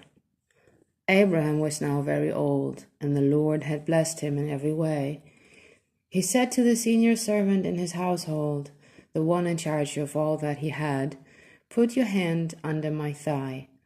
I want you to swear by the Lord, the God of heaven and the God of earth, that you will not get a wife for my son from the daughters of the Canaanites, among whom I am living, but will go to my country and my own relatives and get a wife for my son Isaac." The servant asked him, "What if the woman is unwilling to come back with me to this land? Shall I then take your son back to the country you came from?" "Make sure that you do not take my son back there," Abraham said. "The Lord, the God of heaven, who brought me out of my father's household and my native land, and who spoke to me and promised me on oath, saying, 'To your offspring I will give this land,' he will send his angel before you, so that you can get a wife for my son from there. If the woman is unwilling to come back with you, then you will be released from this oath of mine. Only do not take my son back there." So the servant put his hand under the thigh of his master Abraham and swore an oath to him concerning this matter. Then the servant left, taking with him 10 of his master's camels loaded with all kinds of good things from his master. He set out for Aram Naharaim, and made his way to the town of Nahor. He had the camels kneel down near the well outside the town. It was toward evening, in the time the women go out to draw water. Then he prayed, "Lord, God of my master Abraham, make me successful today and show kindness to my master Abraham. See, I am standing beside this spring, and the daughters of the townspeople are coming out to draw water. May it be that when I say that a young woman, please to a young woman, please let down your jar that I may have a drink. And she says, drink, and I'll water your camels too. Let her be the one you have chosen for your servant Isaac. By this I will know that you have shown kindness to my master. Before he had finished praying, Rebekah came out with her jar on her shoulder. She was the daughter of Bethuel, son of Milcah, who was the wife of Abraham's brother Nahor. The woman was very beautiful, a virgin. No man had ever slept with her. She went down to the spring, filled her jar, and came up again. The servant hurried to meet her and said, "Please give me a little water from your jar." "Drink, my lord," she said, and quickly lowered the jar to her hands and gave him a drink. After she had given him a drink, she said, "I'll draw water for your camels too, until they have had enough to drink." So she quickly emptied her jar into the trough, ran back to the well and drew more water, and drew enough for all his camels. Without saying a word, the man watched her closely to learn whether or not the Lord had made his journey successful. When the camels had finished drinking, the man took a gold noose ring weighing a beker and 2 gold bracelets weighing 10 shekels. Then he asked, "Whose daughter are you? Please tell me, is there room in your father's house for us to spend the night?" She answered him, "I am the daughter of Bethuel, the son that Milcah bore to Nahor." And she added, "We have plenty of straw and fodder, as well as room for you to spend the night." Then the man bowed down and worshipped the Lord, saying, "Praise be to the Lord, the God of my master Abraham, who has not abandoned his kindness and faithfulness to my master. As for me, the Lord has led me on the journey to the house of my master's relatives." The young woman ran and told her mother's household about these things. Now Rebekah had a brother named Laban, and he hurried out to the man at the spring. As soon as he had seen the nose ring and the bracelets on his sister's arms, and had heard Rebekah tell what the man said to her, he went out to the man and found him standing by the camels near the spring. "Come, you who are blessed by the Lord," he said. "Why are you standing out here? I have prepared the house and a place for the camels." So the man went to the house, and the camels were unloaded. Straw and fodder were brought for the camels, and water for him and his men to wash their feet. Then food was set before him, but he said, "I will not eat until I have told you what I have to say." "Then tell us," Laban said. So he said, "I am Abraham's servant. The Lord has blessed my master abundantly, and he has become wealthy. He has given him sheep and cattle, silver and gold, male and female servants, and camels and donkeys. My master's wife Sarah has borne him a son in her old age, and he has given him everything he owns. And my master made me swear on oath and said, 'You must now get a wife for my son from the daughters of the Canaanites in whose land I live. But go to my father's family and to my own clan and get a wife for my son.' Then I asked my master, 'What if the woman will not come back with me?' He replied, 'The Lord before whom I have walked faithfully will send his angel with you and make your journey a success, so that you can get a wife for my son from my own clan and from my father's family. You will be released from my oath if, when you go to my clan, they refuse to give her to you. Then you will be released from my oath.' When I came to the spring today, I said, 'Lord God of my master Abraham, if you will, please grant success to the journey on which I have come. See, I am standing beside the spring. If a young woman comes out to draw water, and I say to her, "Please let me drink a little water from your jar," and if she says to me, "Drink, and I will draw water for your camels too," let her be the one the Lord has chosen for my master's son." Before I finished praying in my heart, Rebekah came out with her jar on her shoulder. She went down to the spring and drew water, and I said to her, "Please give me a drink." She quickly lowered her jar from her shoulder and said, "Drink, and I'll water your camels too." So I drank, and she watered the camels too. I asked her, "Whose daughter are you?" She said, "The daughter of Bethuel, son of Nahor, whom Milcah bore to him." Then I put the ring in her nose and the bracelets on her arms, and I bowed down and worshipped the Lord. I praised the Lord, the God of my master Abraham, who had led me on the right road to get the granddaughter of my master's brother for his son. Now, if you will show kindness and faithfulness to my master, tell me, and if not, tell me, so I may know which way to turn." Laban and Bethuel answered, "This is from the Lord.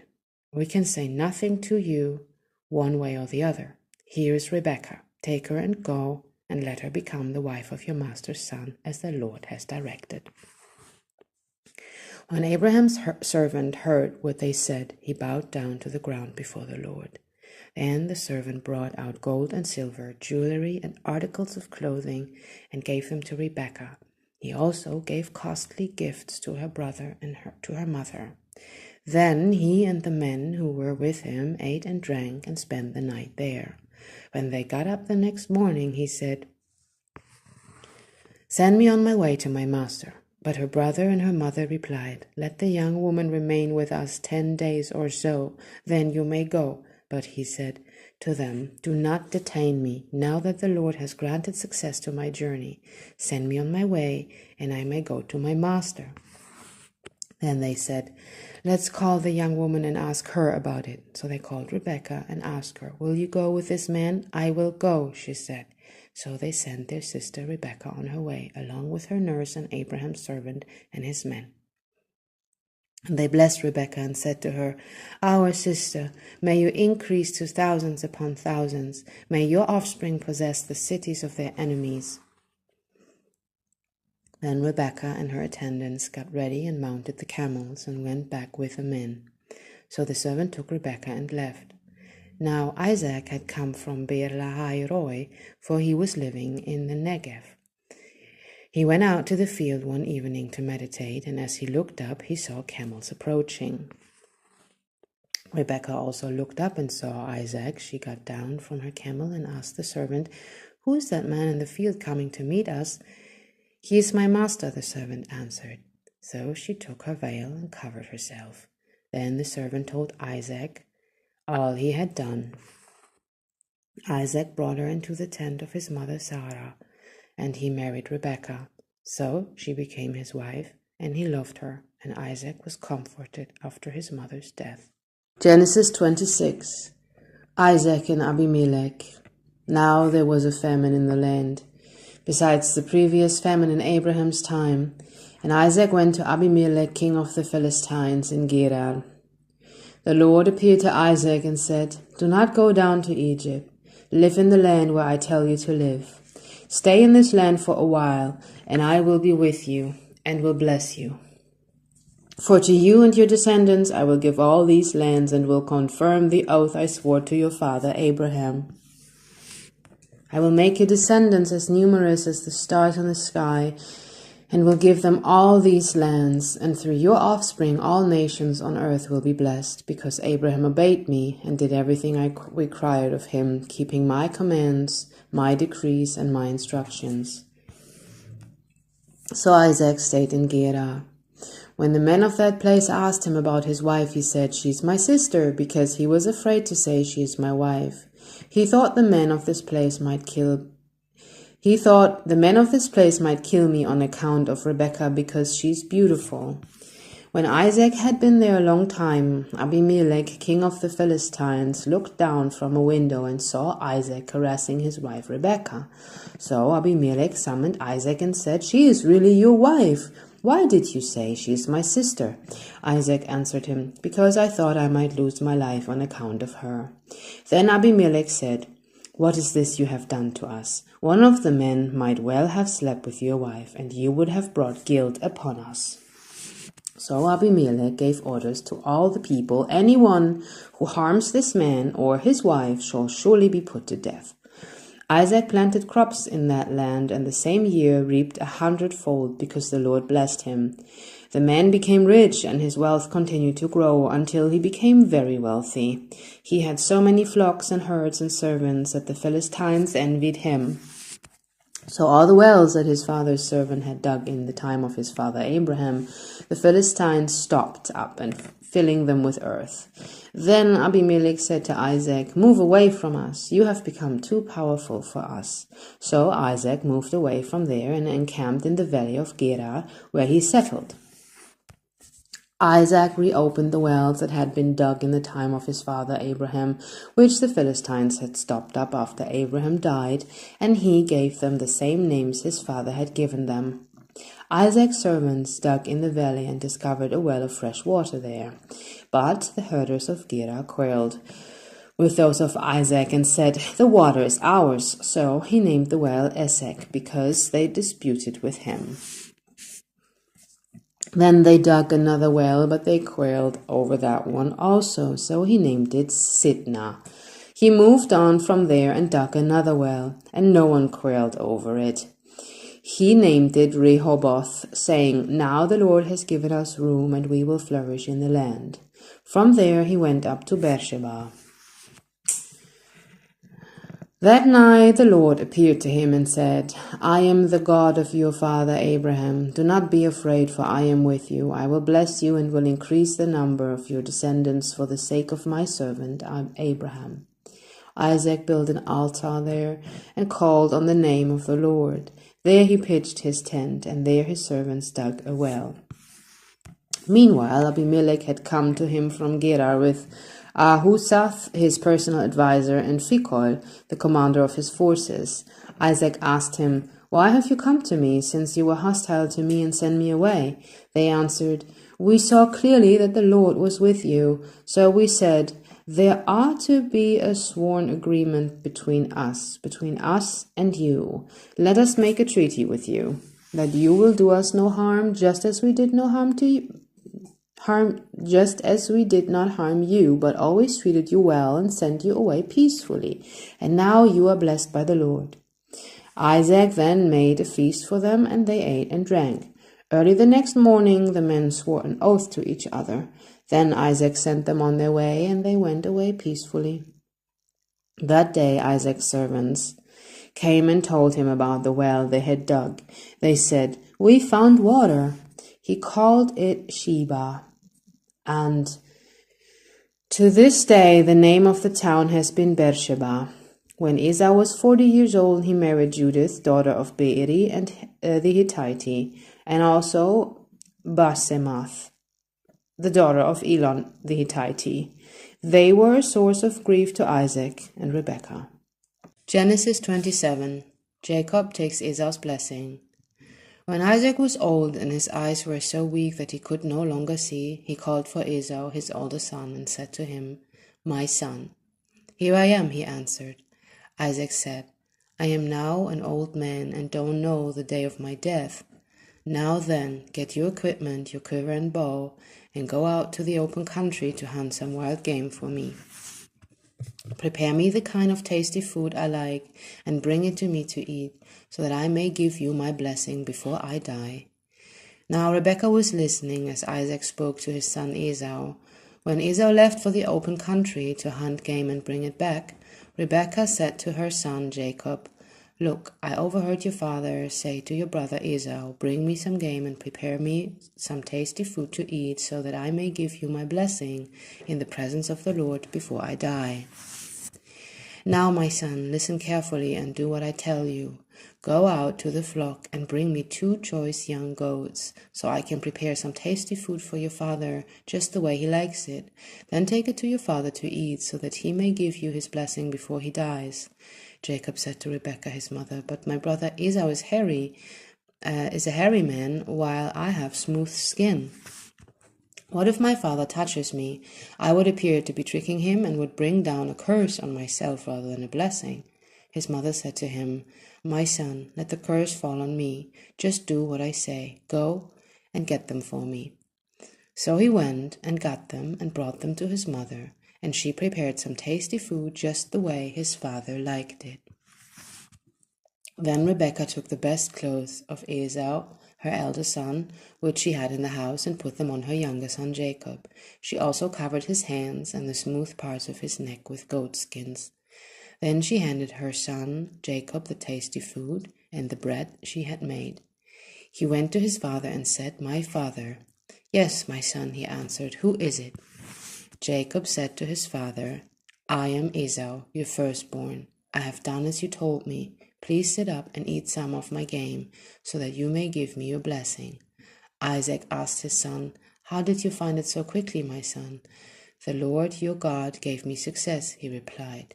Then Isaac said to Jacob, "Come near, so I can touch you, my son, to know whether you really are my son Esau or not." Jacob went close to his father Isaac, who touched him and said, "The voice is the voice of Jacob, but the hands are the hands of Esau." He did not recognize him, for his hands were hairy like those of his brother Esau, so he proceeded to bless him. "Are you really my son Esau?" he asked. "I am," he replied. Then he said, "My son, bring me some of your game to eat, so I may give you my blessing." Jacob brought it to him, and he ate. And he brought some wine, and he drank. Then his father Isaac said to him, "Come here, my son, and kiss me." So he went to him and kissed him.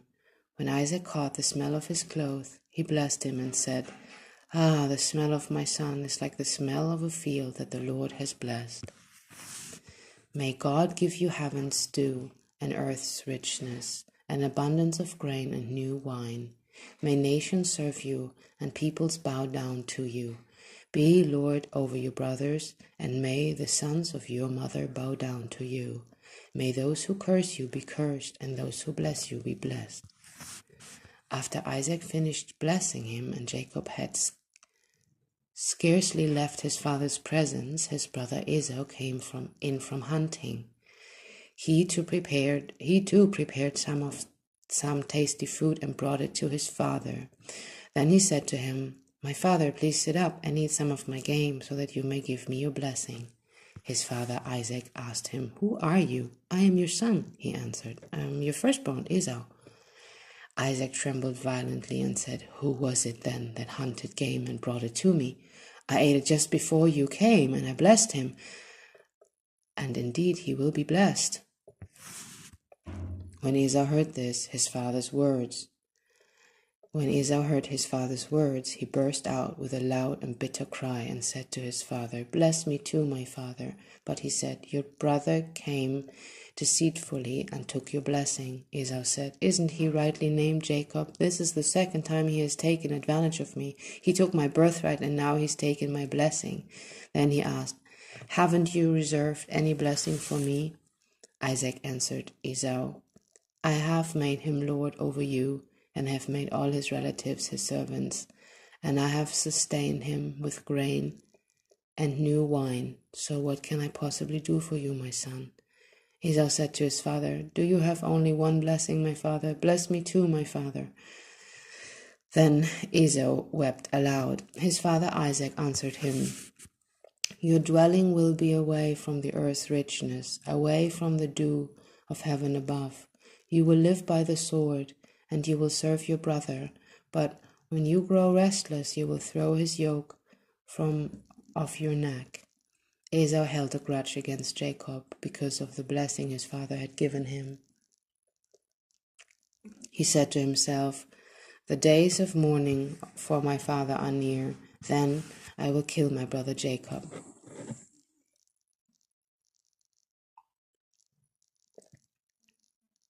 When Rebekah was told what her older son Esau had said, she sent for her younger son Jacob and said to him, "Your brother Esau is planning to avenge himself by killing you.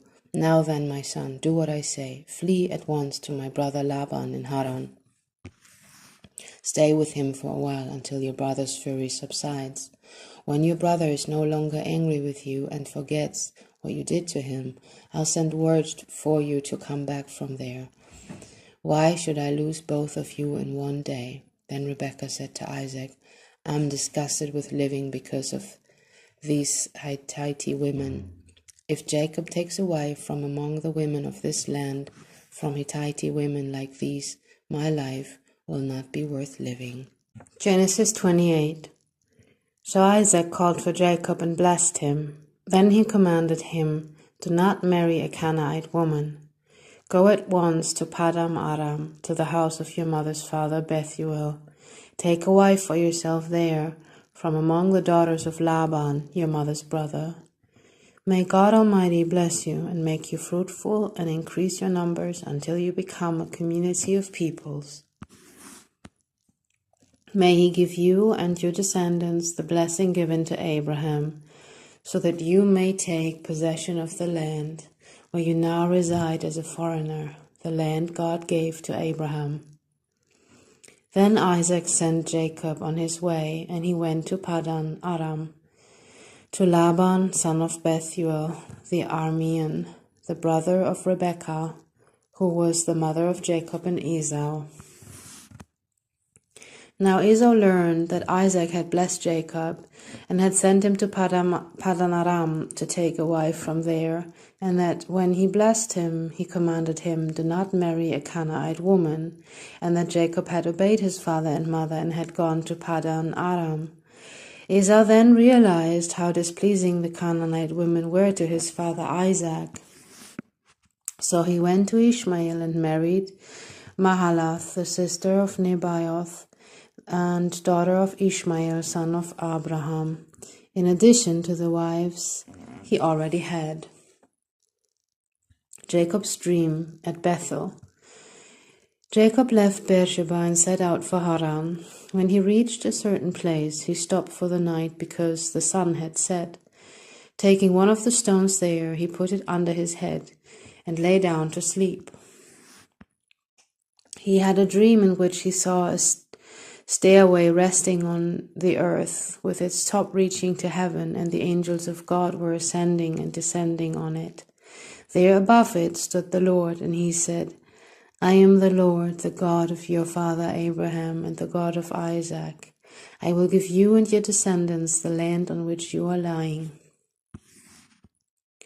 Your descendants will be like the dust of the earth, and you will spread out to the west and to the east, to the north and to the south. All peoples on earth will be blessed through you and your offspring. I am with you and will watch over you wherever you go, and I will bring you back to this land. I will not leave you until I have done what I have promised you." When Jacob awoke from his sleep, he thought, "Surely the Lord is in this place, and I was not aware of it." He was afraid and said, "How awesome is this place!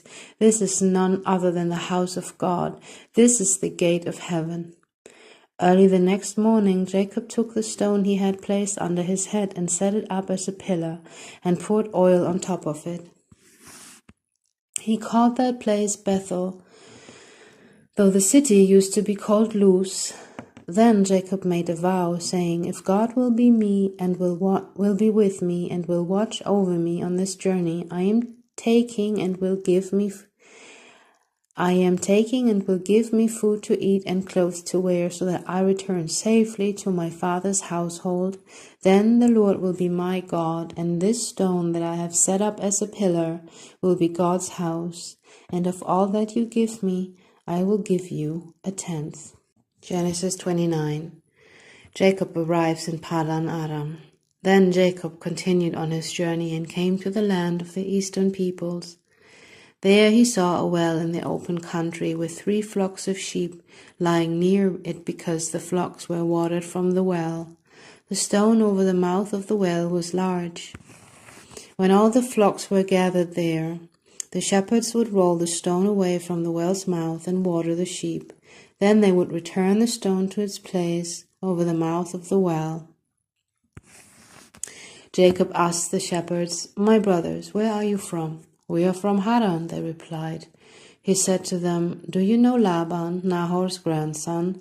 "Yes, we know him," they answered. Then Jacob asked them, "Is he well?" "Yes, he is," they said. "And here comes his daughter Rachel with the sheep."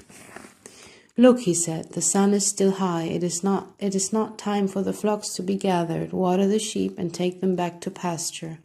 "We can't," they replied, "until all flocks are gathered and the stone has been rolled away from the mouth of the well. Then we will water the sheep." While he was still talking with them, Rachel came with her father's sheep, for she was a shepherd. When Jacob saw Rachel, daughter of his uncle Laban, and Laban's sheep, he went over and rolled the stone away from the mouth of the well and watered his uncle's sheep. Then Jacob kissed Rachel and began to weep aloud. He had told Rachel that he was a relative of her father and a son of Rebekah, so he ran and told her father. As soon as Laban heard the news about Jacob, his sister's son, he hurried to meet him. He embraced him and kissed him and brought him to his home, and there Jacob told him all these things. Then Laban said to him, "You are my own flesh and blood." Jacob marries Leah and Rachel after Jacob had stayed with him for a whole month.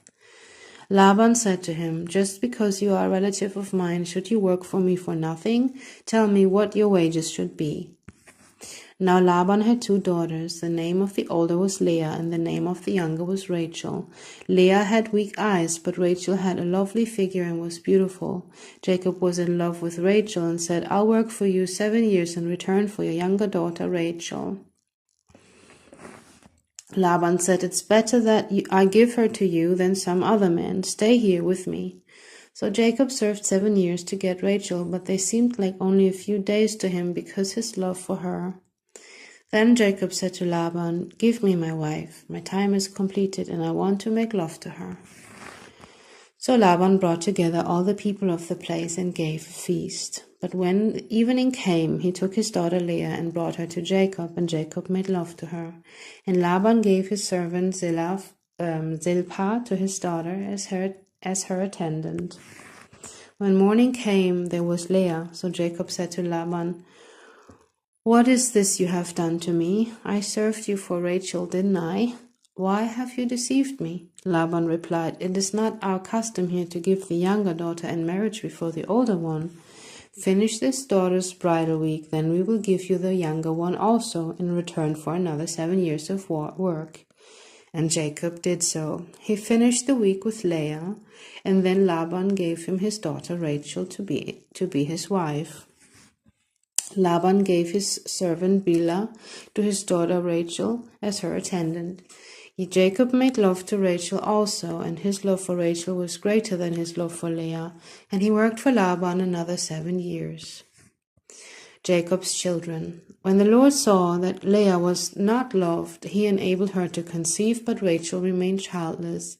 Leah became pregnant and gave birth to a son. She named him Reuben, for she said, "It's because the Lord has seen my misery.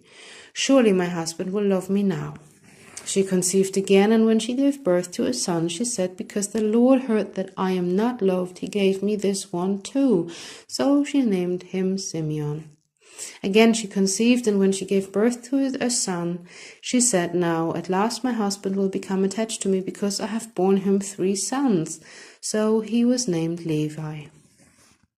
She conceived again, and when she gave birth to a son, she said, "This time I will praise the Lord." So she named him Judah. Then she stopped having children. Genesis 30. When Rachel saw that she was not bearing Jacob any children, she became jealous of her sister. So she said to Jacob, "Give me children, or I'll die." Jacob became angry with her and said, "Am I in the place of God, who has kept you from having children?" Then she said, "Here is Bilhah, my servant. Sleep with her so that she can bear children for me, and I too can build a family through her." So she gave him her servant Bilhah as a wife. Jacob slept with her, and she became pregnant and bore him a son. Then Rachel said, God has vindicated me. He has listened to my plea and given me a son. Because of this, she named him Dan. Rachel's servant Bilhah conceived again, bore Jacob a second son. Then Rachel said, "I have had great struggle with my sister, and I have won." So she named him Naphtali. When Leah saw that she had stopped having children, she took her servant Zilpah and gave her to Jacob as a wife. Leah's servant Zilpah bore Jacob a son.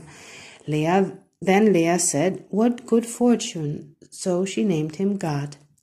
Leah's servant Zilpah bore Jacob a second son. Then Leah said, "How happy I am! The woman will call me happy." So she named him Asher.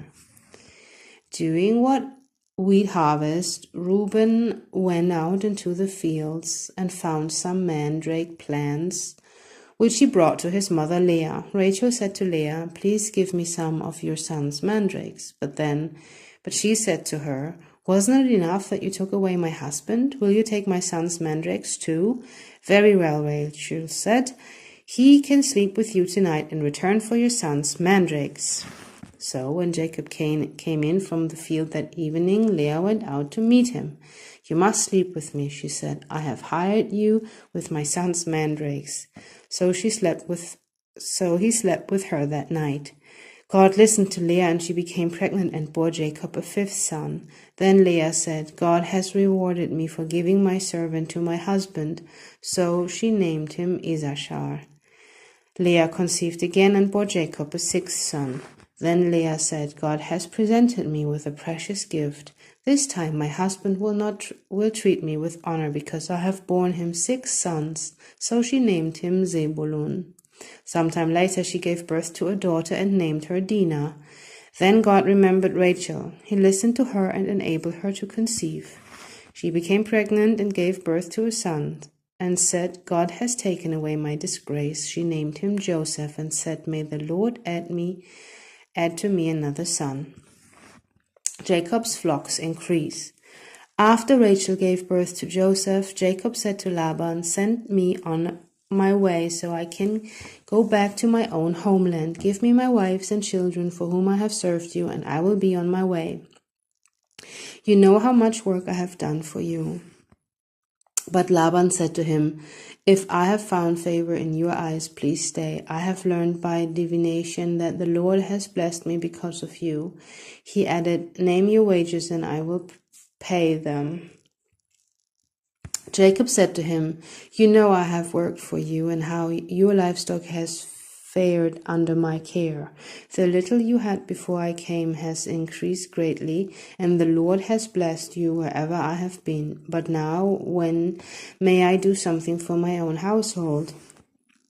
"What shall I give you?" he asked. "Don't give me anything," Jacob replied. "But if you will do this one thing for me, I will go on tending your flocks and watching over them. Let me go through all your flocks today and remove from them every speckled or spotted sheep, every dark-colored lamb, and every spotted or speckled goat. They will be my wages. And my honesty will testify for me in the future. Whenever you check on the wages, you have paid me. Any goat in my possession that is not speckled or spotted, or any lamb that is not dark-colored, will be considered stolen." "Agreed," said Laban. "Let it be as you have said." That same day he removed all the male goats that were streaked or spotted, and all the speckled or spotted female goats, all that had white on them, and all the dark-colored lambs, and he placed them in the care of his sons. Then he put a 3-day journey between himself and Jacob, while Jacob continued to tend the rest of Laban's flocks.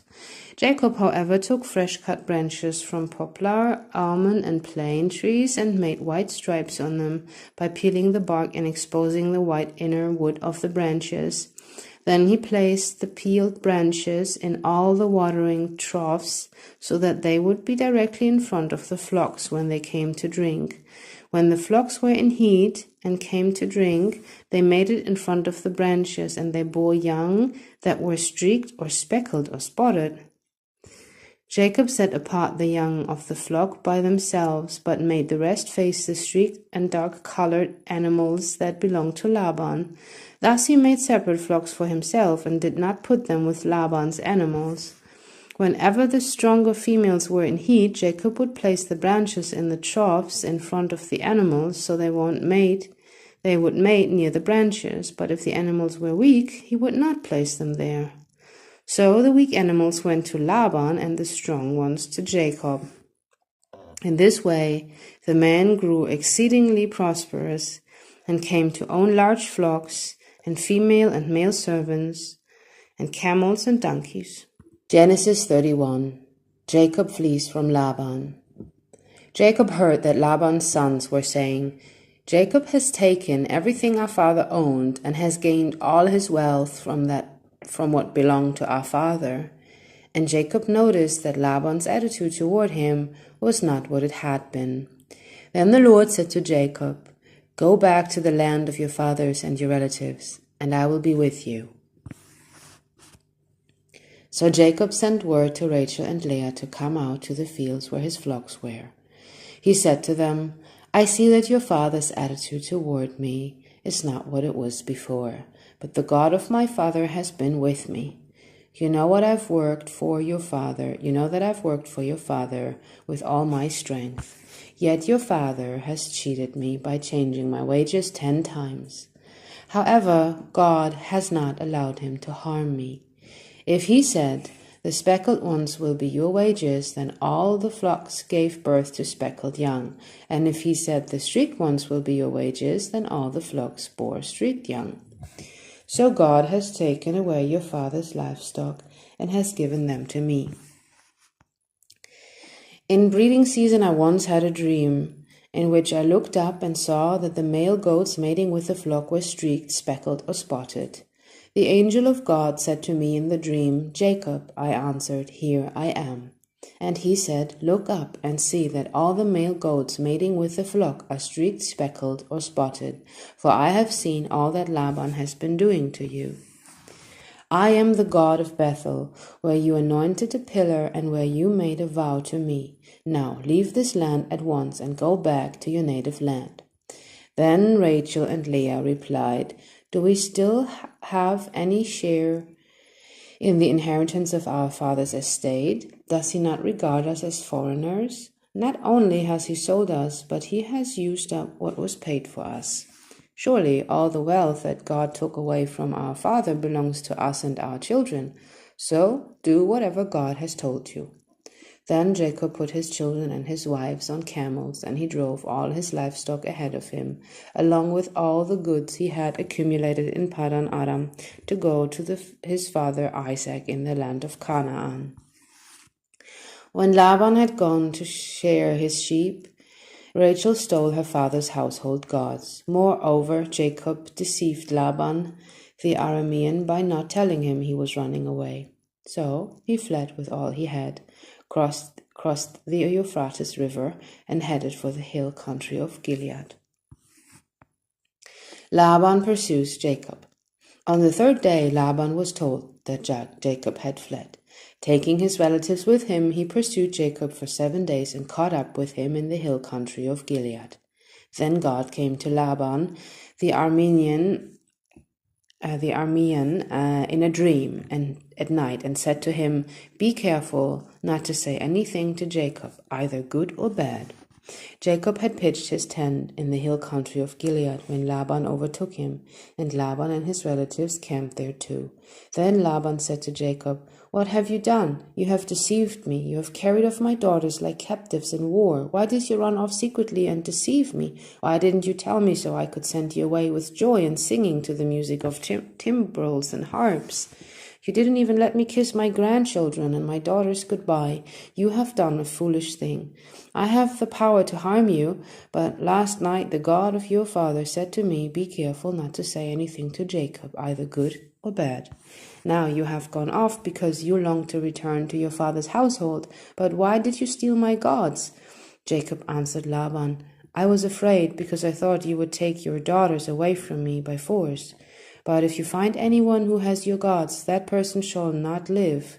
In the presence of our relatives, see for yourself whether there is anything of yours here with me. And if so, take it. Now, Jacob did not know that Rachel had stolen the gods. So Laban went into Jacob's tent and into Leah's tent and into the tent of the 2 female servants, but he found nothing. After he came out of Leah's tent, he entered Rachel's tent. Now Rachel had taken the household gods and put them inside her camel's saddle and was sitting on them. Laban searched through everything in the tent but found nothing. Rachel said to her father, Do not be angry, my lord, that I cannot stand up in your presence. I am having my period. So he searched but could not find the household gods. Jacob was angry and took Laban to ask. What is my crime? He asked Laban. How have I wronged you that you hunt me down? Now that you have searched through all my goods, what have you found that belongs to your household? Put it here in front of your relatives and mine, and let them judge between the 2 of us. I have been with you for 20 years. Your sheep and goats have not miscarried, nor have nor have I eaten rams from your flocks. I did not bring your animals torn by wild beasts. I bore the loss myself. And you demanded payment from me for whatever was stolen by day or night. This was my situation. The heat consumed me in the daytime and the cold at night, and sleep fled from my eyes. It was like this for the 20 years I was in your household. I worked for you 14 years for your 2 daughters and 6 years for your flocks, and you changed my wages 10 times. If the God of my father, the God of Abraham, and the fear of Isaac had not been with me, you would surely have sent me away empty-handed. But God has seen my hardship and the toil of my hands, and last night he rebuked you.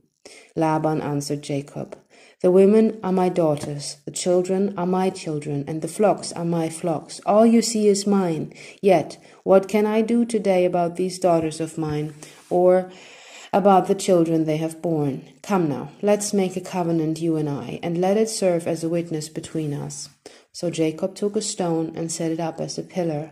He said to his relatives, gather some stones. So they took stones and piled them in the heap, and they ate there by the heap. Laban called it Jegar Shahadutha, and Jacob called it Galid. Laban said, this heap is a witness between you and me today. That is why it was called Galid. It was also called Mizpah because, he said, may the Lord keep watch between you and me when we are away from each other. If you mistreat my daughters, or if you take any wives besides my daughters, even though no one is with us, remember that God is a witness between you and me. Laban also said to Jacob, here is this heap, and here is the pillar I have set up between you and me. This heap is a witness, and this pillar is a witness that I will not go past this heap to your side to harm you, and that you will not go past this heap and pillar to my side and harm me. May the God of Abraham and the God of Nahor, the God of their father, judge between us. So Jacob took an oath in the name of the father of his father Isaac. He offered a sacrifice there in the hill country and invited his relatives to a meal. After they had eaten, they spent the night there. Early the next morning, Laban kissed his grandchildren and his daughters and blessed them. Then he left and returned home.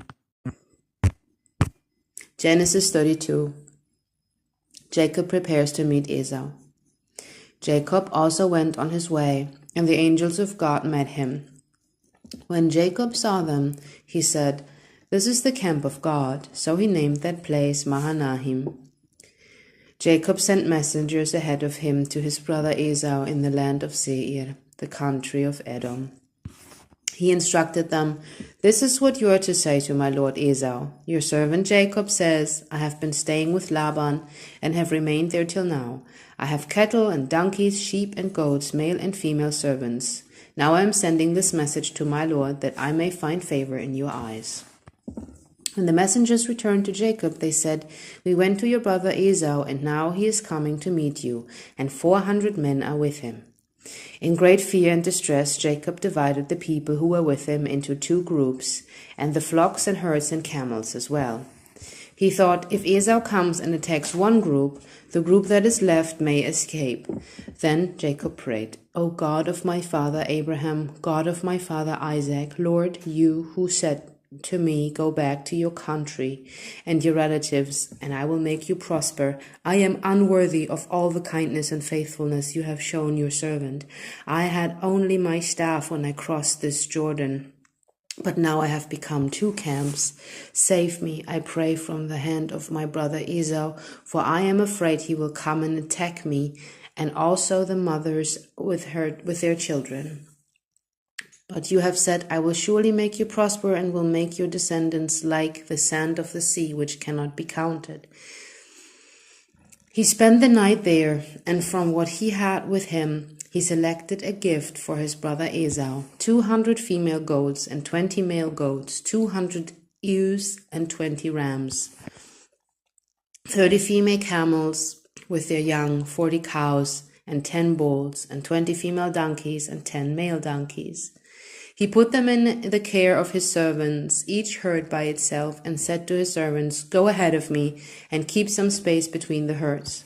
He instructed the one in the lead, "When my brother Esau meets you and asks, 'Who do you belong to, and where are you going, and who owns all these animals in front of you?' then you are to say, 'They belong to your servant Jacob. They are a gift sent to my lord Esau, and he is coming behind us.'" He also instructed the second and third and all the others who followed the herds, "You are to say the same thing to Esau when you meet him.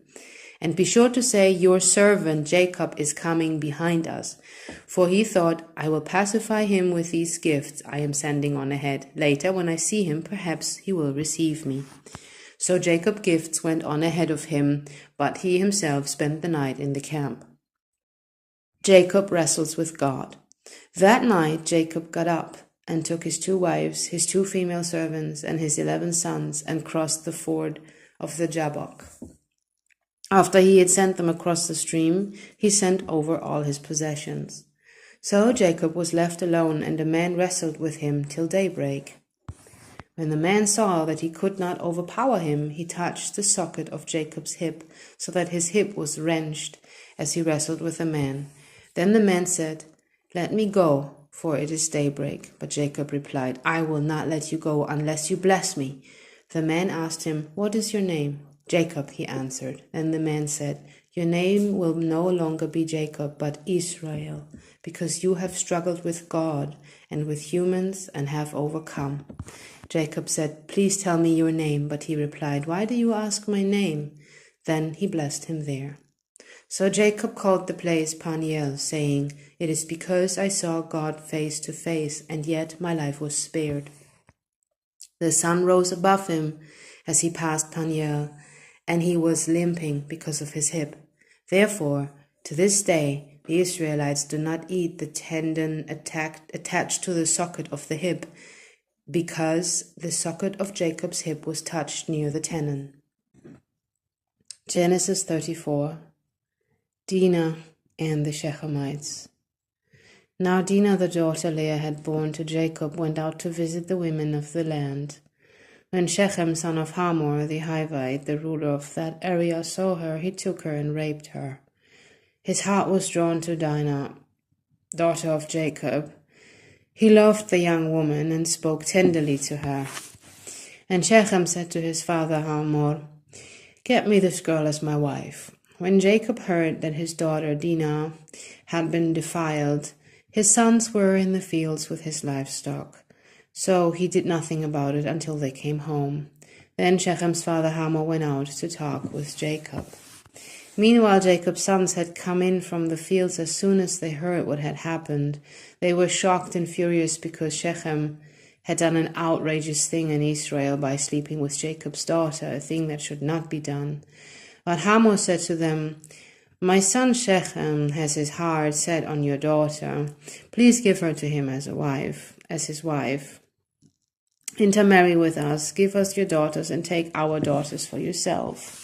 You can settle among us, the land is open to you, live in it, trade in it, and acquire property in it."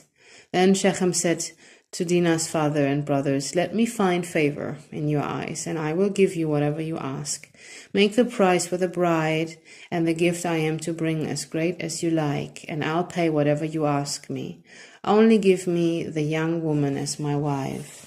Because their sister Dinah had been defiled, Jacob's son replied deceitfully as they spoke to Shechem and his father Hamor. They said to them, "We can't do such a thing.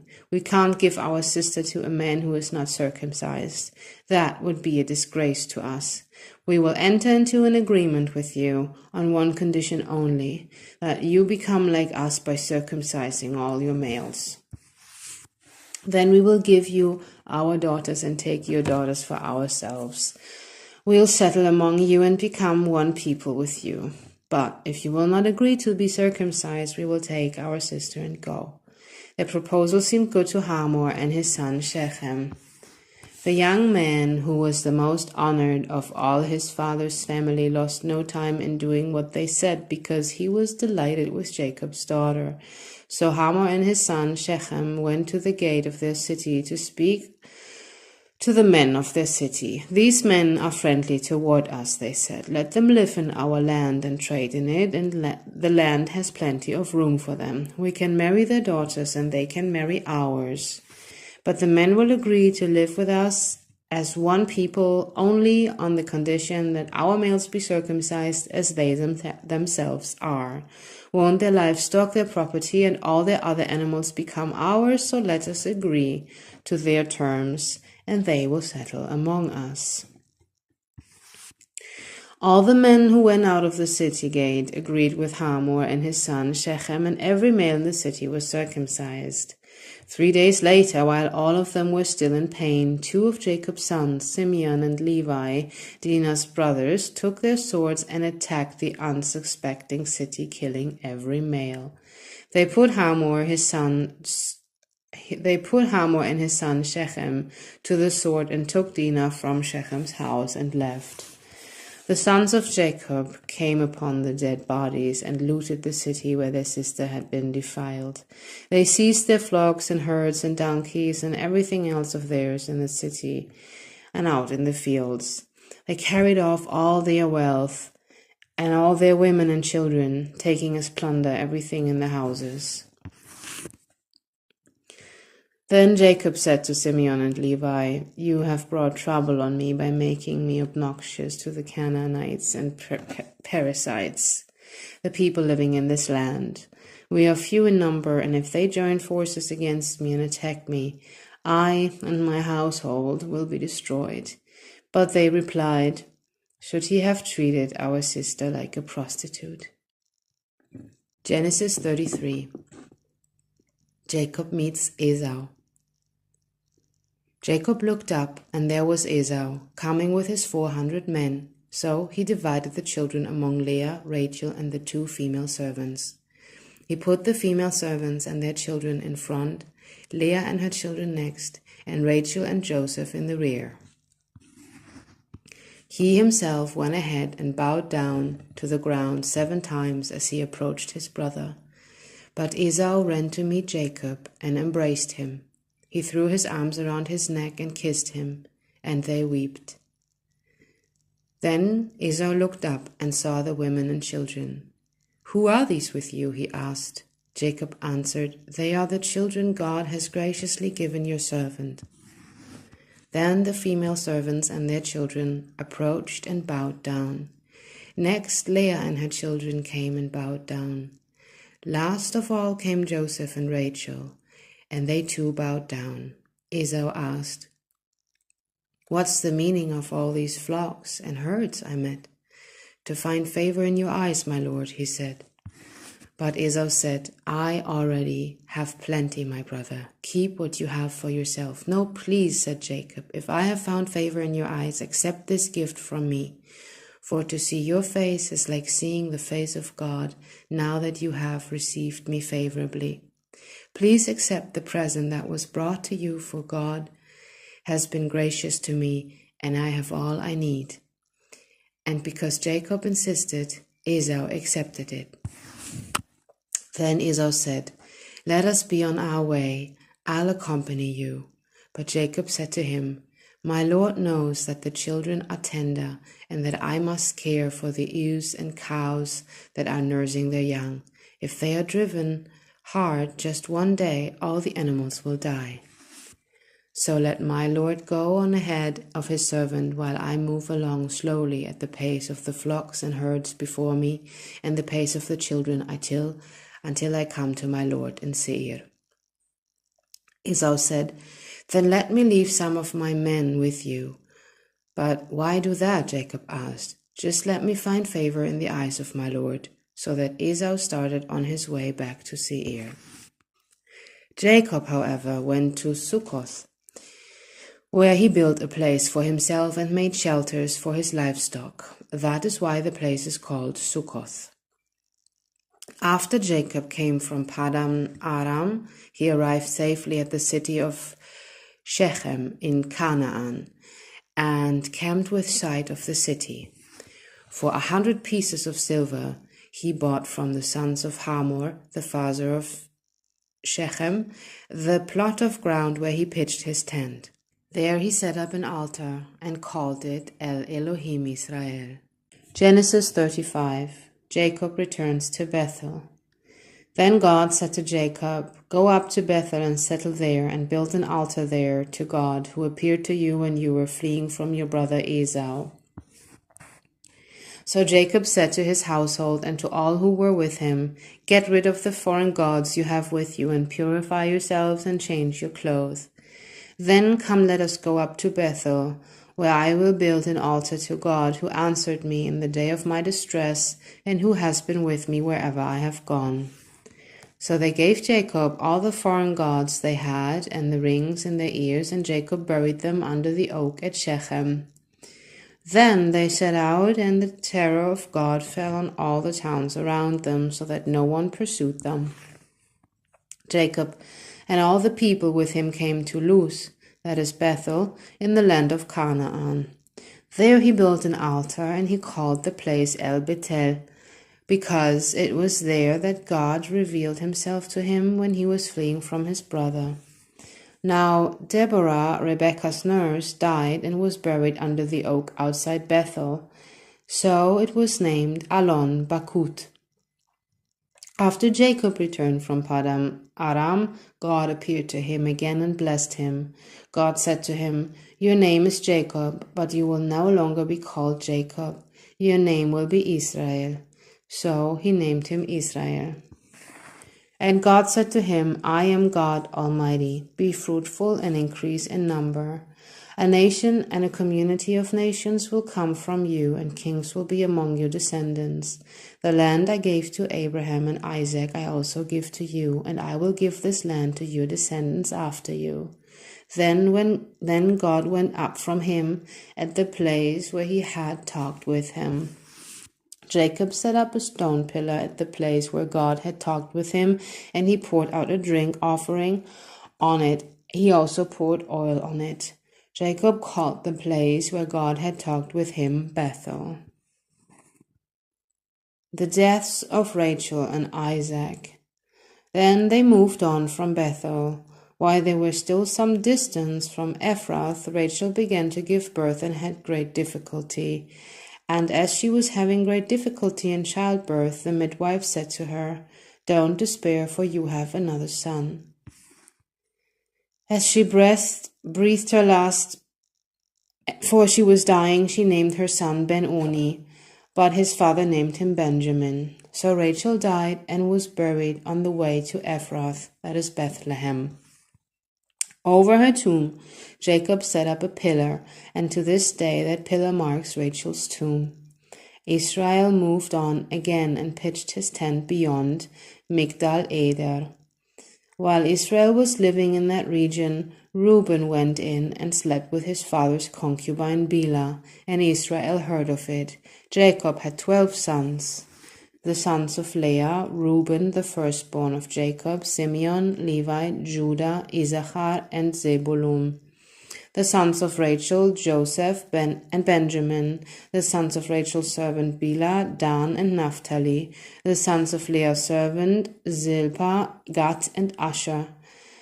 These were the sons of Jacob, who were born to him in Paddan Aram. Jacob came to his father Isaac in Mamre near Kiriath Arba, that is Hebron, where Abraham and Isaac had stayed.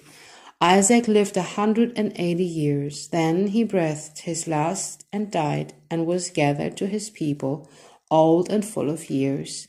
And his sons Esau and Jacob buried him. Genesis 36. Esau's descendants. This is the account of the family line of Esau, that is Edom. Esau took his wives from the women of Canaan, Ada, daughter of Elon the Hittite, and Oholibama, daughter of Anna, the granddaughter of Zibeon the Hivite. Also Basemath, the daughter of Ismael, and sister of Nebaioth. Ada bore Eliphaz to Esau, Basemath bore Reuel, and Oholibama bore Yeush, Yalam, and Korah.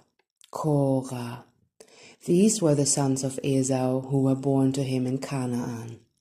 Esau took his wives and all sons and daughters, and all the members of his household, as well as his livestock and all his other animals, and all goods he had acquired in Canaan, and moved to a land some distance from his brother Jacob. Their possessions were too great for them to remain together. The land where they were staying could not support them both because of their livestock.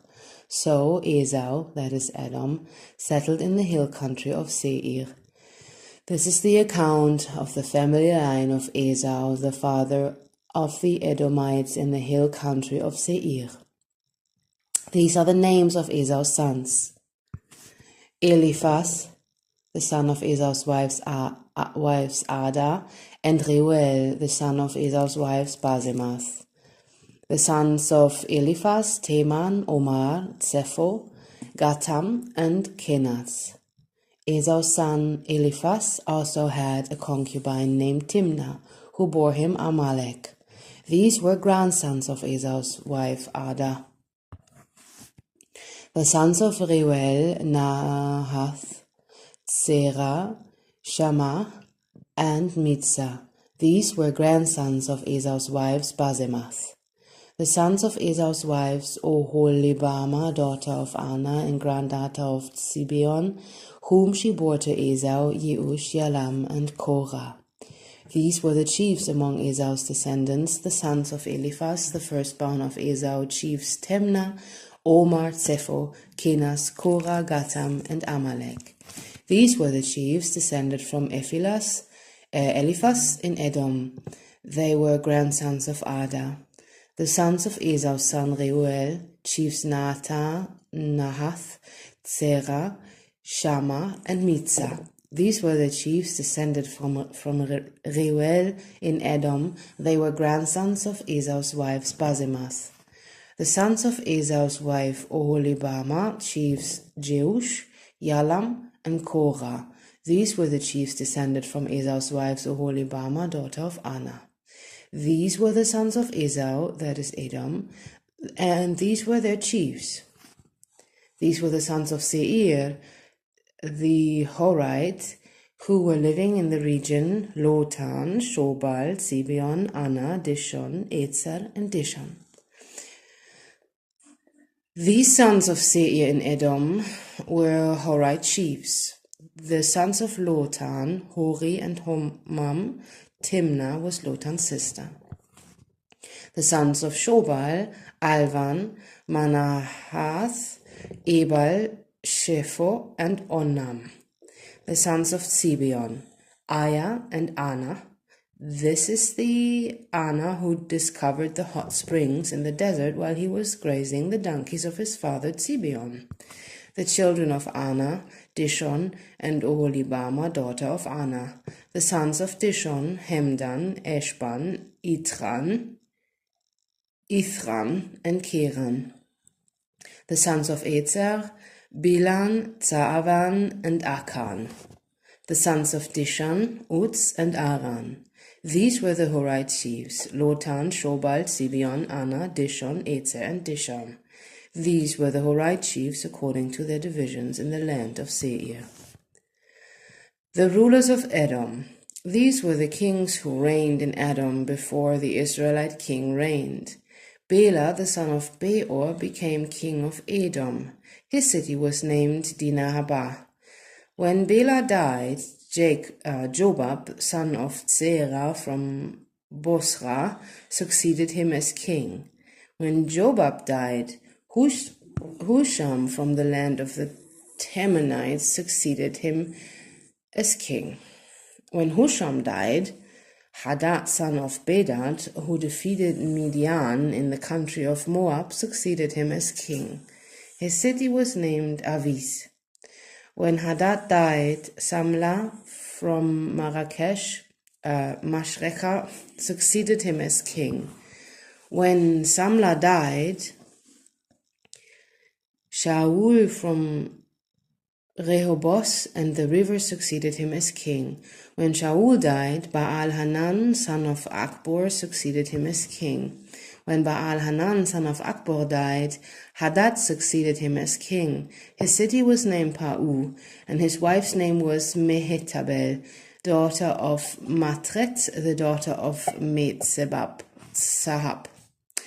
These were the chiefs descended from Esau by name, according to their clans and regions: Timnah, Alva, Yetheth, Oholibama, Ela, Pinon, Kenas, Teman, Mipsah, Magdiel, and Iram.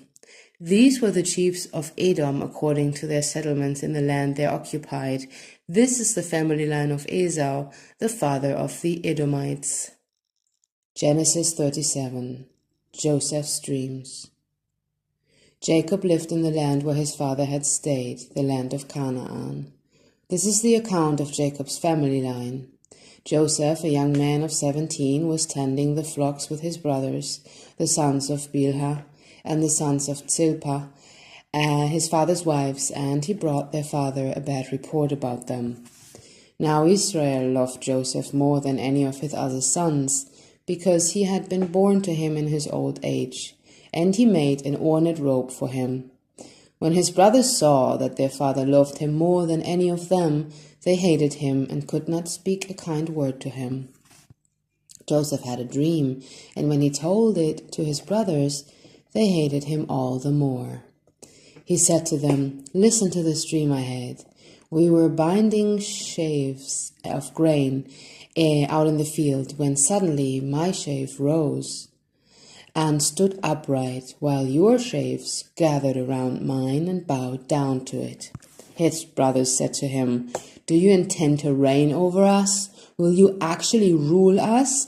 And they hated him all the more because of his dream and what he had said. Then he had another dream, and he told it to his brothers. "Listen," he said, "I had another dream, and this time the sun and moon and 11 stars were bowing down to me." When he told his father as well as his brothers, his father rebuked him and said, "What is this dream you had? Will your mother and I have your brothers actually come and bow down to the ground before you?" His brothers were jealous of him, but his father kept the matter in mind. Joseph sold by his brothers. Now his brothers had gone to graze their father's flocks near Shechem. And Israel said to Joseph, "As you know, your brothers are grazing the flocks near Shechem. Come, I'm going to send you to them." "Very well," he replied. So he said to him, "Go and see if all is well with your brothers and with the flocks, and bring word back to me." Then he sent him off from the valley of Hebron. When Joseph arrived at Shechem, the men found him wandering around in the fields and asked him, "What are you looking for?" He replied, "I'm looking for my brothers. Can you tell me where they are grazing their flocks?" "They have moved on from here," the man answered. "I heard them say, 'Let's go to Dothan.'" So Joseph went after his brothers and found them near Dothan. But they saw him in the distance, and before he reached them, they plotted to kill him. "Here comes that dreamer," they said to each other. "Come now, let's kill him and throw him into one of these cisterns, and say that a ferocious animal devoured him. Then we'll see what comes of his dreams." When Reuben heard this, he tried to rescue him from their hands. "Let's not take his life," he said. "Don't shed any blood. Throw him into the cistern here in the wilderness, but don't lay a hand on him." Reuben said this to rescue him from them and take him back to his father. So when Joseph came to his brothers, they stripped him of his robe, the ornate robe he was wearing, and they took him and they threw him into the cistern. The cistern was empty, there was no water in it. As they sat down to eat their meal, they looked up and saw a caravan of Ishmaelites coming from Gilead. Their camels were loaded with spices, balm, and myrrh, and they were on their way to take them down to Egypt. Judah said to his brothers, "What will we gain if we kill our brother and cover up his blood? Come, let us sell him to the Ishmaelites and not lay our hands on him. After all, he's our brother, our own flesh and blood." His brothers agreed. So when the Midianite merchants came by, his brothers pulled Joseph up out of the cistern and sold him for 20 shekels of silver to the Ishmaelites, who took him to Egypt. When Reuben returned to the cistern and saw that Joseph was not there, he tore his clothes. He went back to his brothers and said, "The boy isn't there. Where can I turn now?" Then they got Joseph's rope, slaughtered a goat, and dipped the rope in the blood. They took the ornate rope back to their father and said, "We found this. Examine it to see whether it's your son's robe." He recognized it and said, "It's my son's robe. Some ferocious animal has devoured him. Joseph has surely been torn to pieces." Then Jacob tore his clothes, put on sackcloth and mourned for his son many days. All his sons and daughters came to comfort him, but he refused to be comforted. "No," he said, "I will continue to mourn until I join my son in the grave." So his father wept for him. Meanwhile, the Midianites sold Joseph in Egypt to Potiphar, one of Pharaoh's officials, the captain of the guard. Genesis 38. Judah and Tamar. At that time, Judah left his brothers and went down to stay with a man of Adullam named Hira. There Judah met the daughter of a Canaanite man named Shua. He married her and made love to her. She became pregnant and gave birth to a son, who was named She conceived again and gave birth to a son and named him Onan. She gave birth to still another son and named him Shelah. It was at Kitzib that she gave birth to him. Judah got a wife for his firstborn, and her name was Tamar. But Judah's firstborn, was wicked in the Lord's sight, so the Lord put him to death. Then Judah said to Onan, "Sleep with your brother's wives and fulfill your duty as her brother-in-law to raise up offspring for your brother." But Onan knew that the child would not be his, so whenever he slept with his brother's wife, he spilled his semen on the ground to keep from providing offspring for his brother. What he did was wicked in the Lord's sight, so the Lord put him to death also. Judah then said to his daughter-in-law Tamar, "Live as a widow in your father's household until my son Shelah grows up." For he thought, he may die too, just like his brothers. So Tamar went to live in her father's household. After a long time, Judah's wife, the daughter of Shua, died. When Judah had recovered from his grief, he went up to Timnah, to the men who were shearing his sheep, and his friend Hira, the Adullamite, went with him. When Tamar was told, "Your father-in-law is on his way to Timnah to shear his sheep," she took off her widow's clothes, covered herself with a veil to disguise herself, and then sat down at the entrance to Enaim, which is on the road to Timnah. For she saw that, though Shelah had now grown up, she had not been given to him as his wife.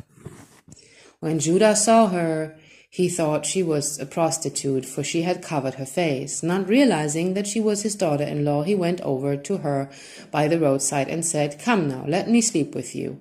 "And what will you give me to sleep with you?" she asked. "I'll send you a young goat from my flock," he said. "Will you give me something as a pledge until you send it?" she asked. He said, "What pledge should I give you?" "Your seal and its cord and the staff in your hand," she answered. So he gave them to her and slept with her, and she became pregnant by him. After she left, she took off her veil and put on her widow's clothes again. Meanwhile, Judah sent the young goat by his friend, the Adullamite, in order to get his pledge back from the woman, but he did not find her. He asked the men who lived there, "Where is the shrine prostitute who was beside the road at Enaim?" "There hasn't been any shrine prostitute here," they said. So he went back to Judah and said, "I didn't find her. Besides, the men who lived there said, there hasn't been any shrine prostitute here." Then Judah said, "Let her keep what she has, or we will become a laughingstock. After all I did, send her this young goat, but you didn't find her." After all, I did send her this young goat, but you didn't find her. About 3 months later, Judah was told, your daughter-in-law Tamar is guilty of prostitution, and as a result she is now pregnant. Judah said, bring her out and have her burned to death. As she was being brought out, she sent a message to her father-in-law. I am pregnant by the man who owns these, she said. And she added, see if you recognize whose seal and cord and staff these are. Judah recognized them and said, she is more righteous than I, since I wouldn't give her to my son Shelah, and he did not sleep with her again. When the time came for her to give birth, there were twin boys in her womb. As she was giving birth, one of them put out his hand, so the midwife took a scarlet thread and tied it to his wrist and said, this one came out first. But when he drew back his hand, his brother came out, and she said, so this is how you have broken out. And he was named Perez. Then his brother, who had the scarlet thread on the wrist, came out, and his name was Zerah. Genesis 39. Joseph and Potiphar's wife. Now Joseph had been taken down to Egypt. Potiphar, an Egyptian, who was one of Pharaoh's officials, the captain of the guard, bought him from the Ishmaelites who had taken him there. The Lord was with Joseph so that he prospered, and he lived in the house of his Egyptian master. When his master saw that the Lord was with him and that the Lord gave him success in everything he did, Joseph found favor in his eyes and became his attendant. Potiphar put him in charge of his household, and he entrusted to his care everything he owned. From the time he put him in charge of his household and of all he owned, the Lord blessed the household of the Egyptian because of Joseph.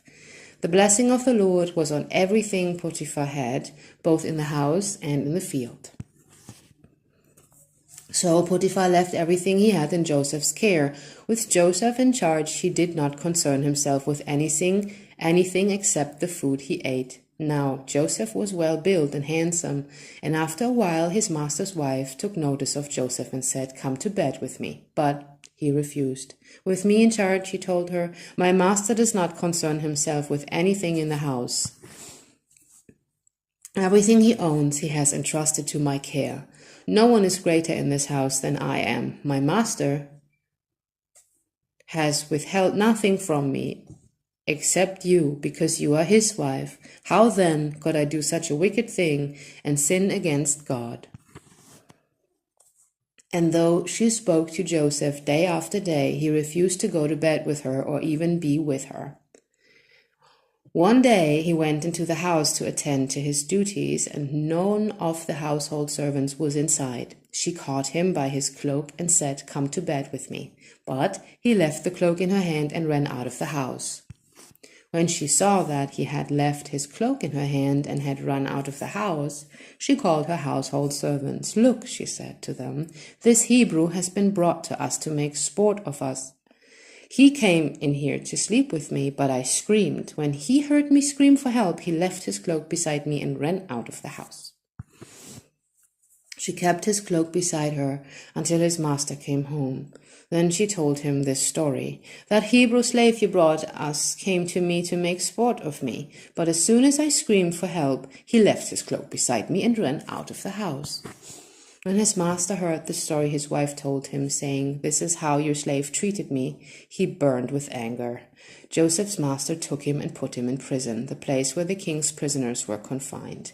But while Joseph was there in the prison, the Lord was with him. He showed him kindness and granted him favor in the eyes of the prison warden. So the warden put Joseph in charge of all those held in the prison, and he was made responsible for all that was done there. The warden paid no attention to anything under Joseph's care because the Lord was with Joseph and gave him success in whatever he did. Genesis 40. The cupbearer and the baker. Sometime later, the cupbearer and the baker of the king of Egypt offended their master, the king of Egypt. Pharaoh was angry with his officials, the chief cupbearer and the chief baker, and put them in custody in the house of the captain of the guard, in the same prison where Joseph was confined. The captain of the guard assigned them to Joseph, and he attended them. After they had been in custody for some time, Each of the two men, the cupbearer and the baker of the king of Egypt, who were being held in prison, had a dream the same night, and each dream had a meaning of its own. When Joseph came to them the next morning, he saw that they were dejected. So he asked Pharaoh's officials, who were in custody with him in his master's house, "Why do you look so sad today?" "We both had dreams," they answered, "but there is no one to interpret them." Then Joseph said to them, "Do not interpretations belong to God? Tell me your dreams." So the chief cupbearer told Joseph his dream. He said to him, "In my dream I saw a vine in front of me, and on the vine were 3 branches. As soon as it budded, it blossomed, and its clusters ripened into grapes. Pharaoh's cup was in my hand, and I took the grapes, squeezed them into Pharaoh's cup, and put the cup in his hand." "This is what it means," Joseph said to him. "The 3 branches are 3 days. Within 3 days, Pharaoh will lift up your head and restore you to your position, and you will put Pharaoh's cup in his hand, just as you used to do when you were his cupbearer. But when all goes well with you, remember me and show me kindness. Mention me to Pharaoh and get me out of this prison." "I was forcibly carried off from the land of the Hebrews, and even here I have done nothing to deserve being put in a dungeon." When the chief baker saw that Joseph had given a favorable interpretation, he said to Joseph, "I too had a dream.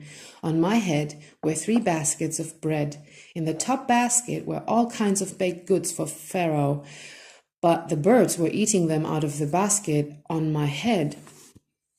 "This is what it means," Joseph said. "The 3 baskets are 3 days. Within 3 days, Pharaoh will lift off your head and impale your body on a pole, and the birds will eat away your flesh." Now, the 3rd day was Pharaoh's birthday, and he gave a feast for all his officials. He lifted up the heads of the chief cupbearer and the chief baker in the presence of his officials. He restored the chief cupbearer to his position so that he once again put the cup into Pharaoh's hand. But he impaled the chief baker just as Joseph had said to them in his interpretation. The chief cupbearer, however, did not remember Joseph. He forgot him. Genesis 41. Pharaoh's dreams. When 2 full years had passed, Pharaoh had a dream. He was standing by the Nile when out of the river there came up 7 cows, sleek and fat, and they grazed among the reeds. After them, 7 other cows, ugly and gaunt, came up out of the Nile and stood beside those in the river bank. And the cows that were ugly and gaunt ate up the 7 sleek fat cows. Then Pharaoh woke up. He fell asleep again and had a second dream. 7 heads of grain, healthy and good, were growing on a single stalk. After them, 7 other heads of grain sprouted, thin and scorched by the east wind. The thin heads of grain swallowed up the 7 healthy full heads. Then Pharaoh woke up. It had been a dream. In the morning his mind was troubled, so he sent for all the magicians and wise men of Egypt. Pharaoh told them his dreams, but no one could interpret them for him. Then the chief cupbearer said to Pharaoh, "Today I am reminded of my shortcomings. Pharaoh was once angry with his servants, and he imprisoned me and the chief baker in the house of the captain of the guard. Each of us had a dream the same night, and each dream had a meaning of its own. Now a young Hebrew was there with us, a servant of the captain of the guard. We told him our dreams, and he interpreted them for us, giving each man the interpretation of his dream. And things turned out exactly as he interpreted them to us. I was restored to my position, and the other man was impaled." So Pharaoh sent for Joseph, and he was quickly brought from the dungeon. When he had shaved and changed his clothes, he came before Pharaoh. Pharaoh said to Joseph, "I had a dream, and no one can interpret it, but I have heard it said of you that when you hear a dream, you can interpret it." "I cannot do it," Joseph replied to Pharaoh, "but God will give Pharaoh the answer he desires." Then Pharaoh said to Joseph, "In my dream I was standing on the bank of the Nile, when out of the river there came up 7 cows, fat and sleek, and they grazed among the reeds. After them 7 other cows came up, scrawny and very ugly and lean. I had never seen such ugly cows in all the land of Egypt. The lean, ugly cows ate up the 7 fat cows that came up first. But even after they ate them, no one could tell that they had done so. They looked just as ugly as before. Then I woke up. In my dream, I saw 7 heads of grain full of good growing on a single stalk. After them, 7 other heads sprouted, withered and thin and scorched by the east wind. The thin heads of grain swallowed up the 7 good heads, and I told this to the magicians, but none of them could explain it to me." Then Joseph said to Pharaoh, "The dreams of Pharaoh are one and the same. God has revealed to Pharaoh what he is about to do."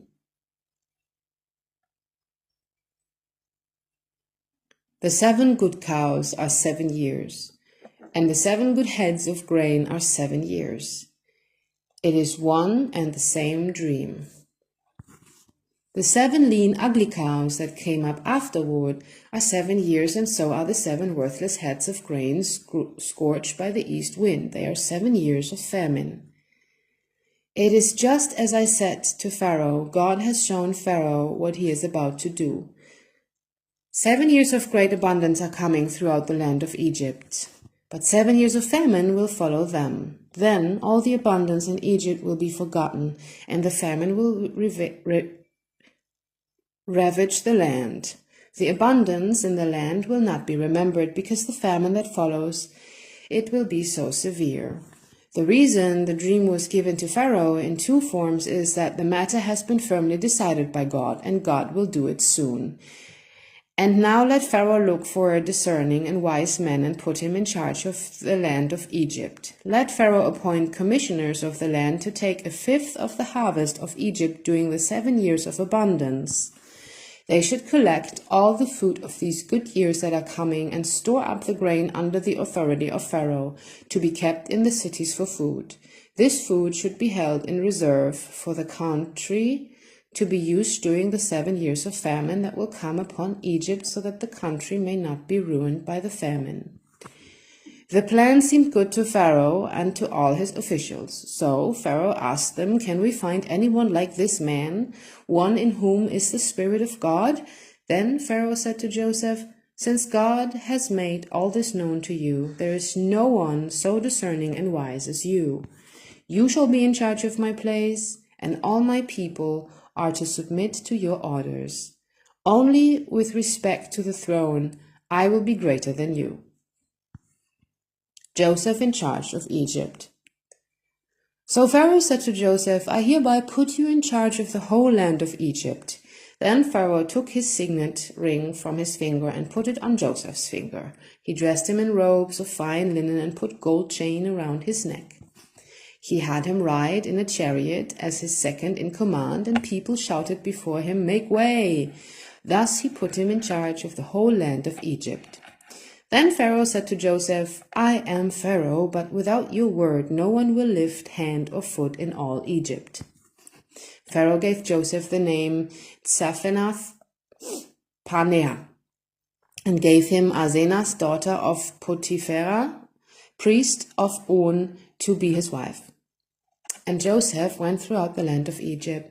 Joseph was 30 years old when he entered the service of Pharaoh, king of Egypt, and Joseph went out from Pharaoh's presence and traveled throughout Egypt.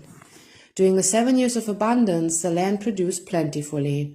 Joseph collected all the food produced in those 7 years of abundance in Egypt and stored it in the cities.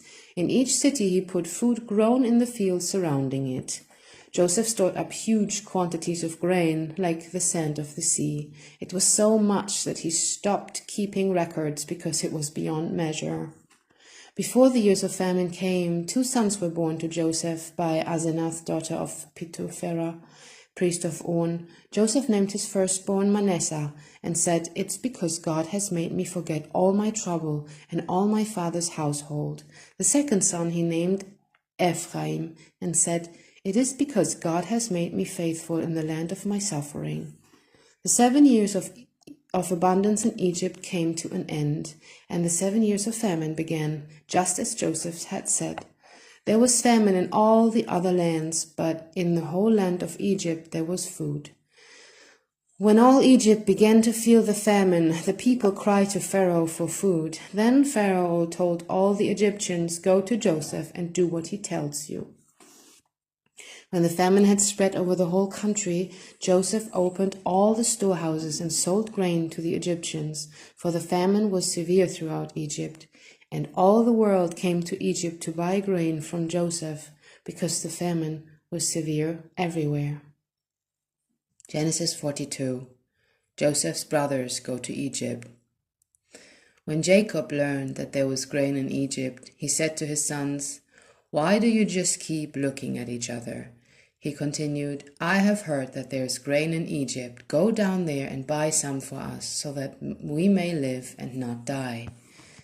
The 10 of Joseph's brothers went down to buy grain from Egypt. But Jacob did not send Benjamin, Joseph's brother, with the others, because he was afraid that harm might come to him. So Israel's sons were among those who went to buy grain, for there was famine in the land of Canaan also. Now Joseph was the governor of the land, the person who sold grain to all its people. So when Joseph's brothers arrived, they bowed down to him with their faces to the ground. As soon as Joseph saw his brothers, he recognized them, but he pretended to be a stranger and spoke harshly to them. "Where do you come from?" he asked. "From the land of Canaan," they replied, "to buy food." Although Joseph recognized his brothers, they did not recognize him. Then he remembered his dreams about them and said to them, "You are spies. You have come to see where our land is unprotected." "No, my lord," they answered. "Your servants have come to buy food.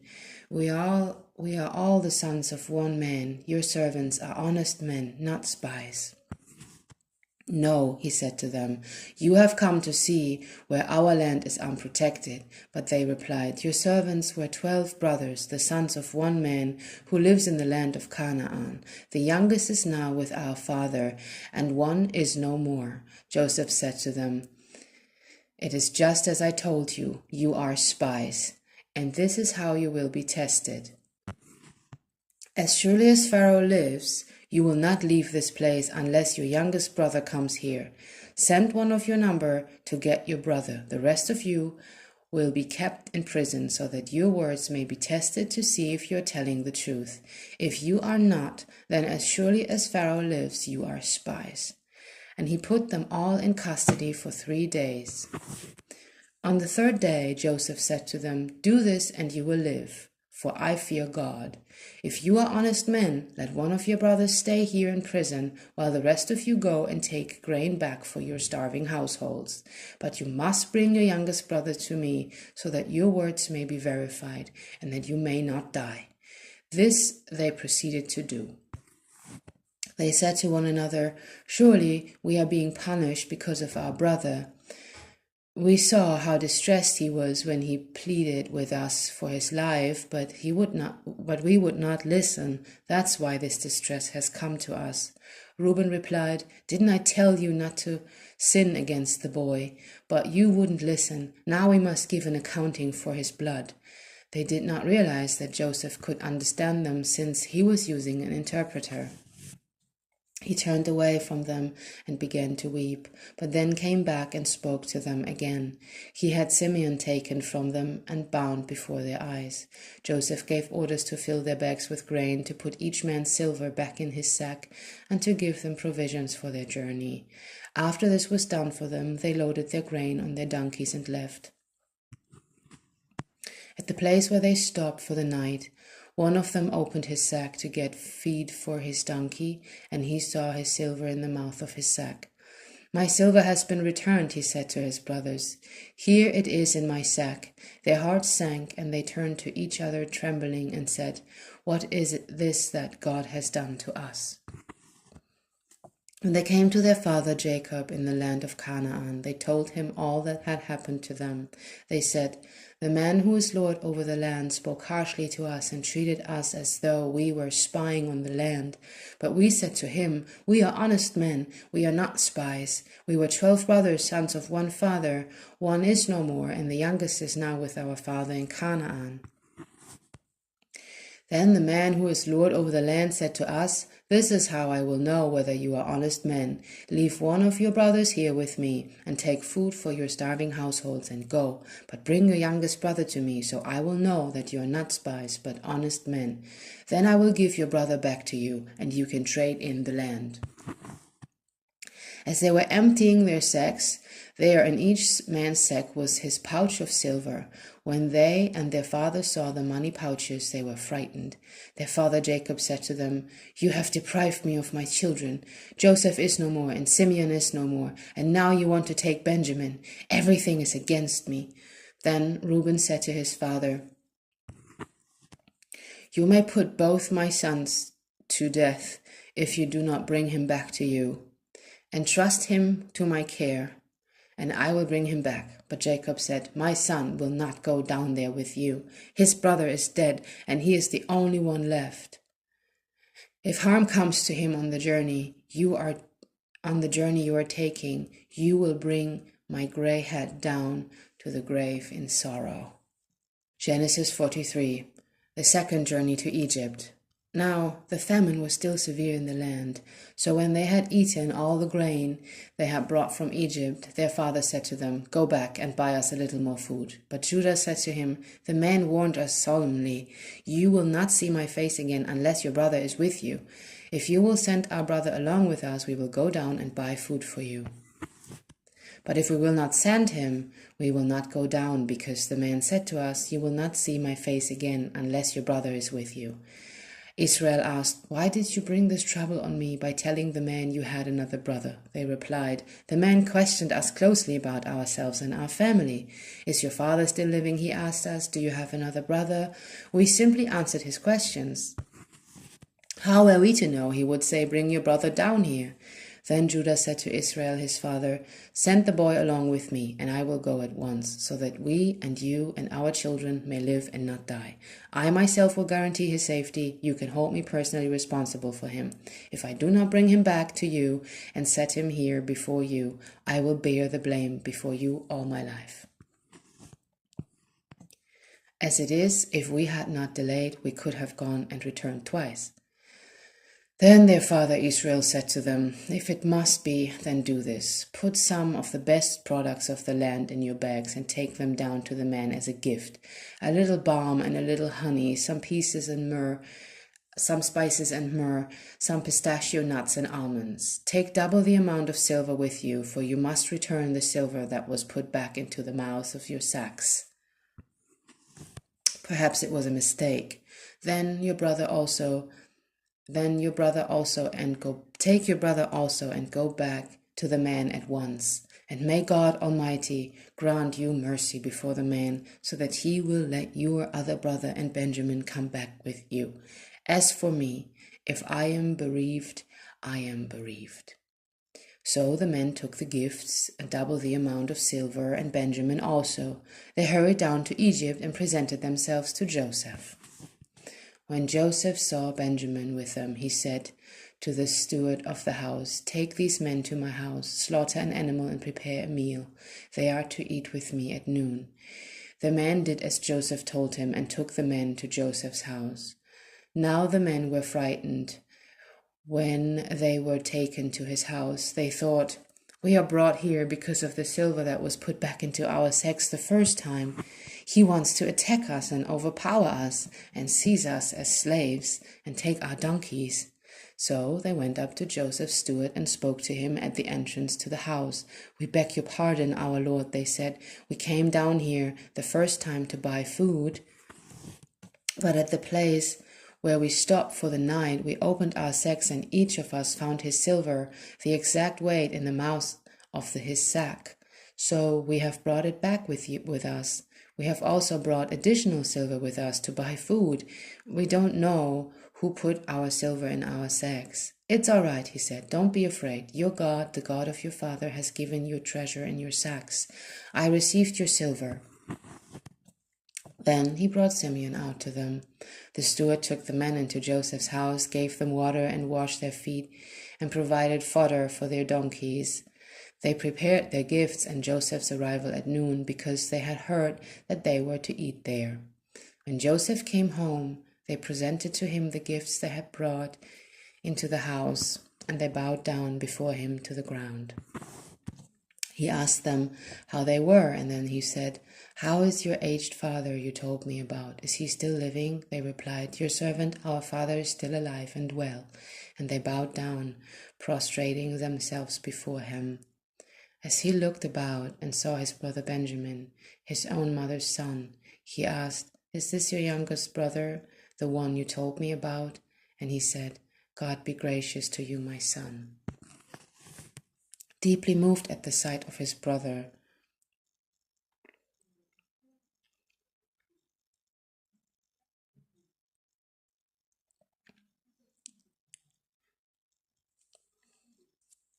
Joseph hurried out and looked for a place to weep. He went into his private room and wept there. After he had washed his face, he came out and, controlling himself, said, "Serve the food." They served him by himself, the brothers by themselves, and the Egyptians who ate with him by themselves, because Egyptians could not eat with Hebrews, for that is detestable to Egyptians. The men had been seated before him in the order of their ages, from the firstborn to the youngest, and they looked at each other in astonishment. When portions were served to them from Joseph's table, Benjamin's portion was 5 times as much as anyone else's. So they feasted and drank freely with him. Genesis 44. A silver cup in a sack. Now Joseph gave these instructions to the steward of his house. "Fill the men's sacks with as much food as they can carry, and put each man's silver in the mouth of his sack. Then put my cup, the silver one, in the mouth of the youngest one's sack, along with the silver for his grain." And he did as Joseph said. As morning dawned, the men were sent on their way with their donkeys. They had not gone far from the city when Joseph said to his steward, "Go after those men at once, and when you catch up with them, say to them, 'Why have you repaid good with evil? Isn't this the cup my master drinks from, and also uses for divination? This is a wicked thing you have done.'" When he caught up with them, he repeated these words to them, but they said to him, "Why does my lord say such things? Far be it from your servants to do anything like that. We even brought back to you from the land of Canaan the silver we found inside the mouths of our sacks. So why would we steal silver or gold from your master's house? If any of your servants is found to have it, he will die, and the rest of us will become your lord's slaves." "Very well, then," he said, "let it be as you say. Whoever is found to have it will become my slave. The rest of you will be free from blame." Each of them quickly lowered his sack to the ground and opened it.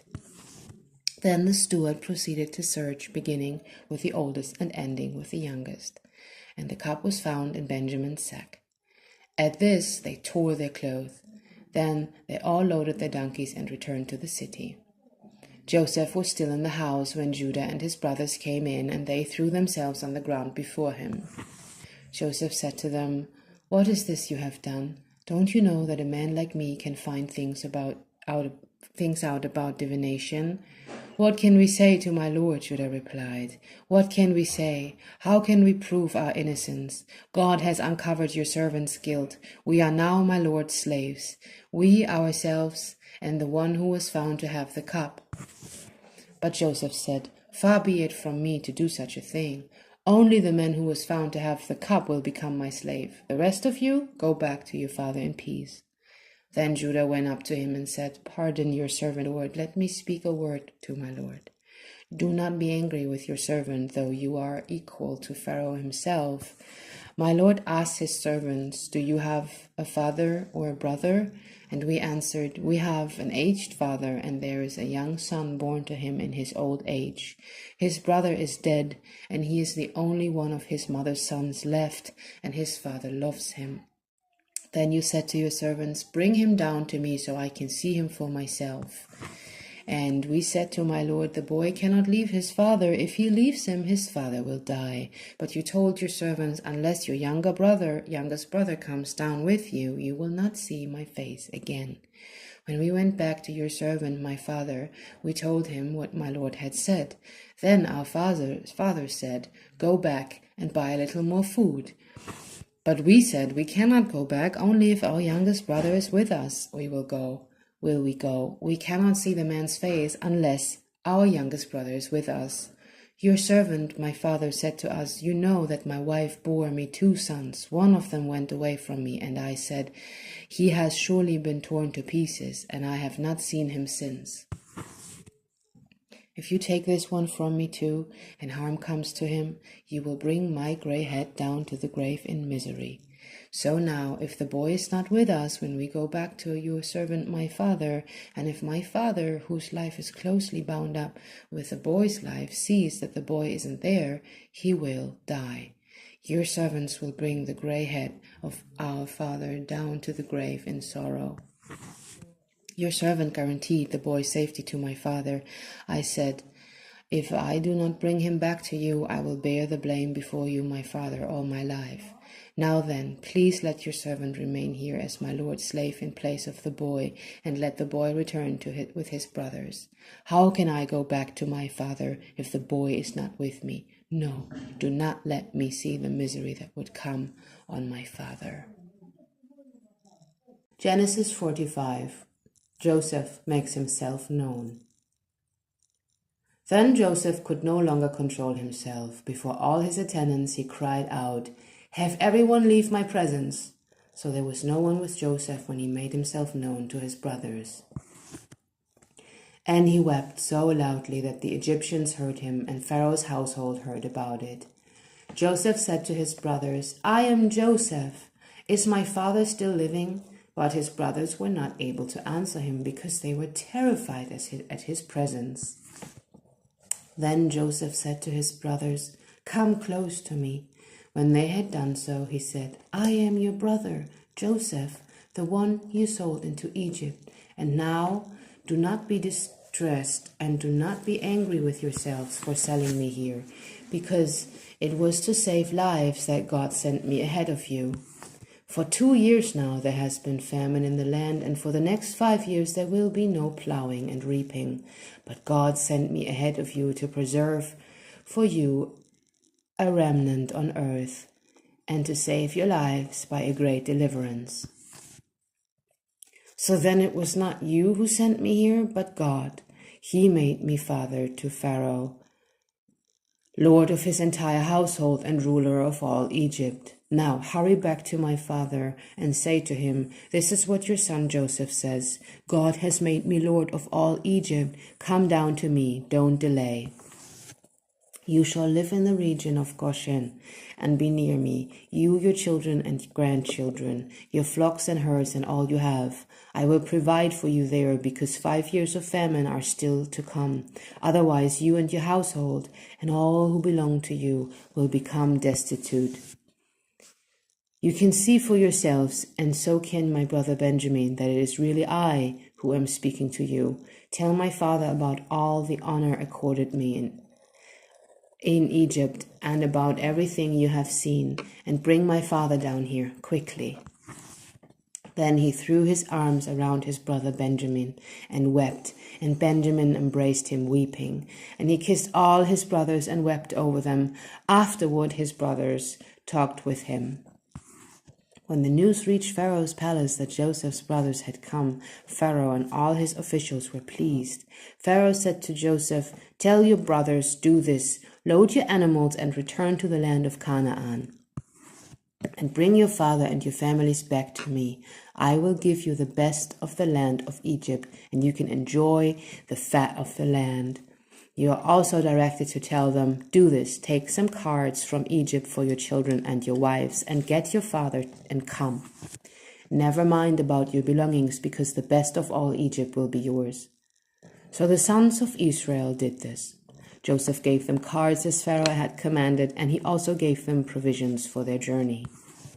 To each of them he gave new clothing, but to Benjamin he gave 300 shekels of silver and 5 sets of clothes. And this is what he sent to his father: 10 donkeys loaded with the best things of Egypt, and 10 female donkeys loaded with grain and bread and other provisions for their journey. Then he sent his brothers away, and as they were leaving, he said to them, "Don't quarrel on the way." So they went up out of Egypt and came to their father Jacob in the land of Canaan. They told him, "Joseph is still alive. In fact, he is ruler of all Egypt." Jacob was stunned. He did not believe them. But when they told him everything Joseph had said to them, and when he saw the carts Joseph had sent to carry him back, the spirit of their father Jacob revived.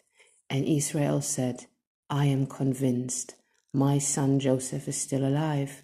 I will go and see him before I die." Genesis 46.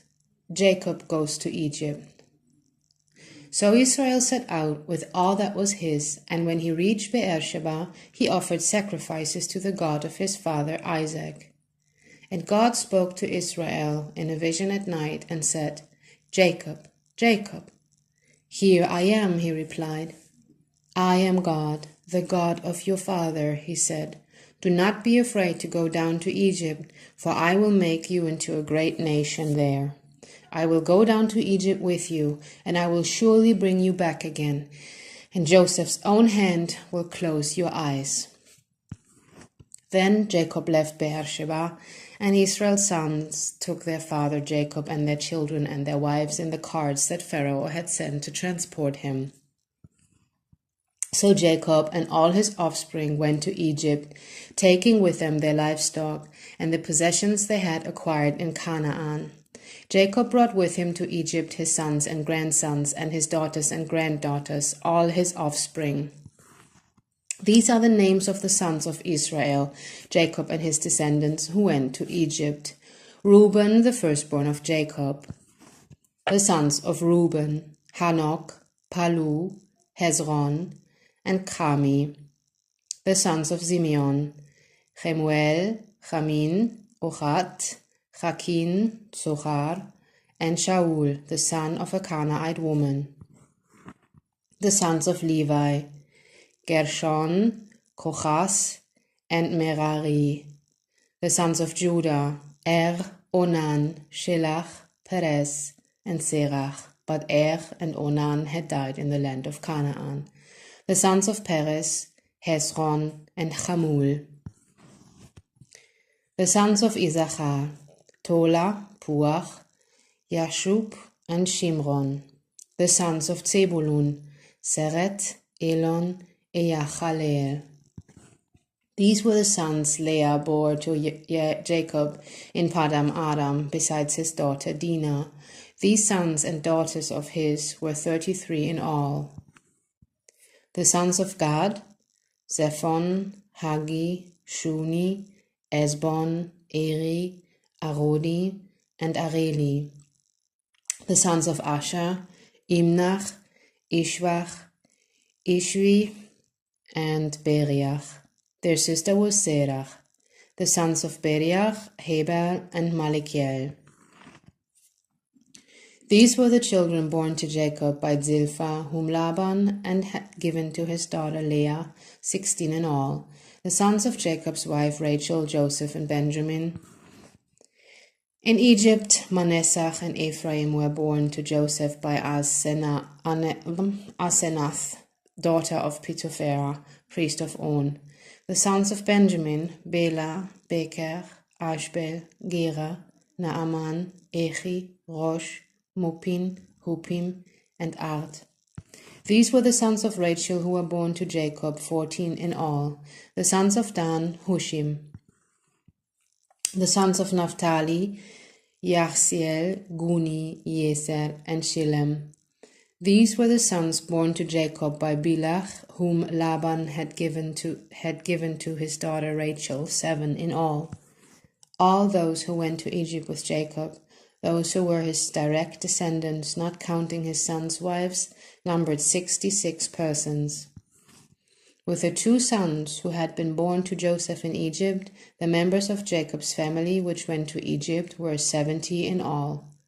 Now Jacob sent Judah ahead of him to Joseph to get directions to Goshen. When they arrived in the region of Goshen, Joseph had his chariot made ready and went to Goshen to meet his father Israel. As soon as Joseph appeared before him, he threw his arms around his father and wept for a long time. Israel said to Joseph, "Now I am ready to die, since I have seen for myself that you are still alive." Then Joseph said to his brothers and to his father's household, "I will go up and speak to Pharaoh, and will say to him, 'My brothers and my father's household, who were living in the land of Canaan, have come to me. The men are shepherds, they tend livestock, and they have brought along their flocks and herds and everything they own. When Pharaoh calls you in and asks, 'What is your occupation?' you should answer, 'Your servants have tended livestock from our boyhood on, just as our fathers did.' Then you will be allowed to settle in the region of Goshen, for all shepherds are detestable to Egyptians." Genesis 47. Joseph went and told Pharaoh, "My father and brothers with their flocks and herds and everything they own have come from the land of Canaan and are now in Goshen." He chose 5 of his brothers and presented them before Pharaoh. Pharaoh asked the brothers, "What is your occupation?" "Your servants are shepherds," they replied to Pharaoh, "just as our fathers were." They also said to him, "We have come to live here for a while because the famine is severe in Canaan, and your servants' flocks have no pasture. So now please let your servants settle in Goshen." Pharaoh said to Joseph, "Your father and your brothers have come to you, and the land of Egypt is before you. Settle your father and your brothers in the best part of the land. Let them live in Goshen, and if you know of any among them with special ability, put them in charge of my own livestock." Then Joseph brought his father Jacob in and presented him before Pharaoh. After Jacob blessed Pharaoh, Pharaoh asked him, "How old are you?" And Jacob said to Pharaoh, "The years of my pilgrimage are 130. My years have been few and difficult, and they do not equal the years of the pilgrimage of my fathers." Then Jacob blessed Pharaoh and went out from his presence. So Joseph settled his father and his brothers in Egypt and gave them property in the best part of the land, the district of Ramses, as Pharaoh directed. Joseph also provided his father and his brothers and all his father's household with food according to the number of their children.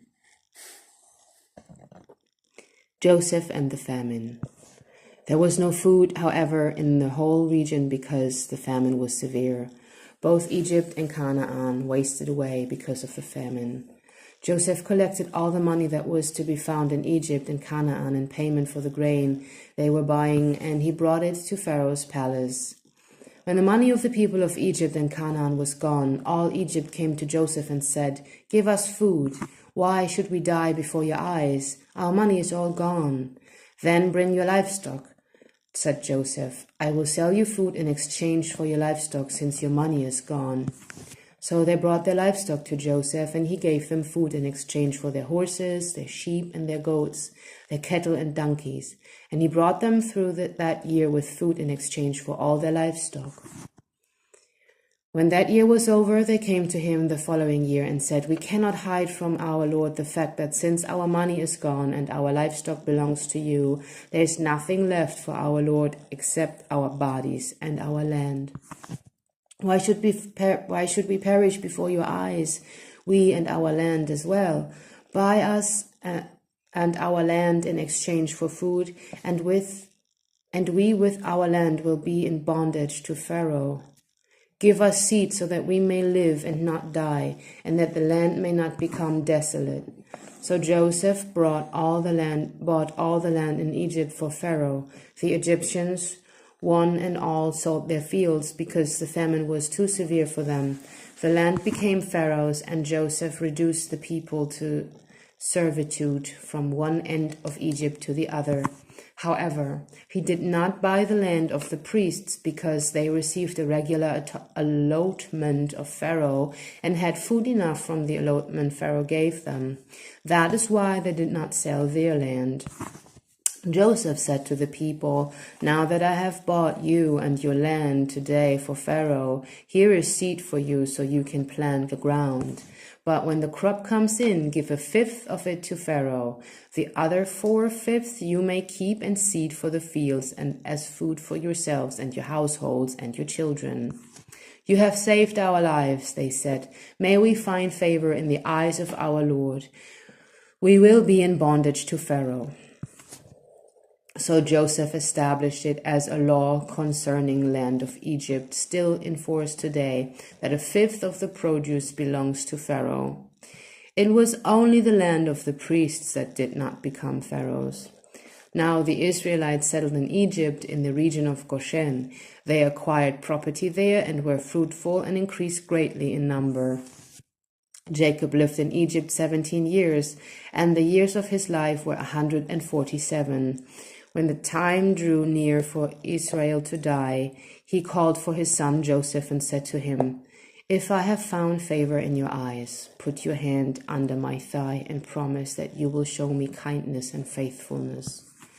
Do not bury me in Egypt, but when I rest with my fathers, carry me out of Egypt and bury me where they are buried." "I will do as you say," he said. "Swear to me," he said. Then Joseph swore to him, and Israel worshipped as he leaned on the top of his staff. Genesis 48. Manasseh and Ephraim.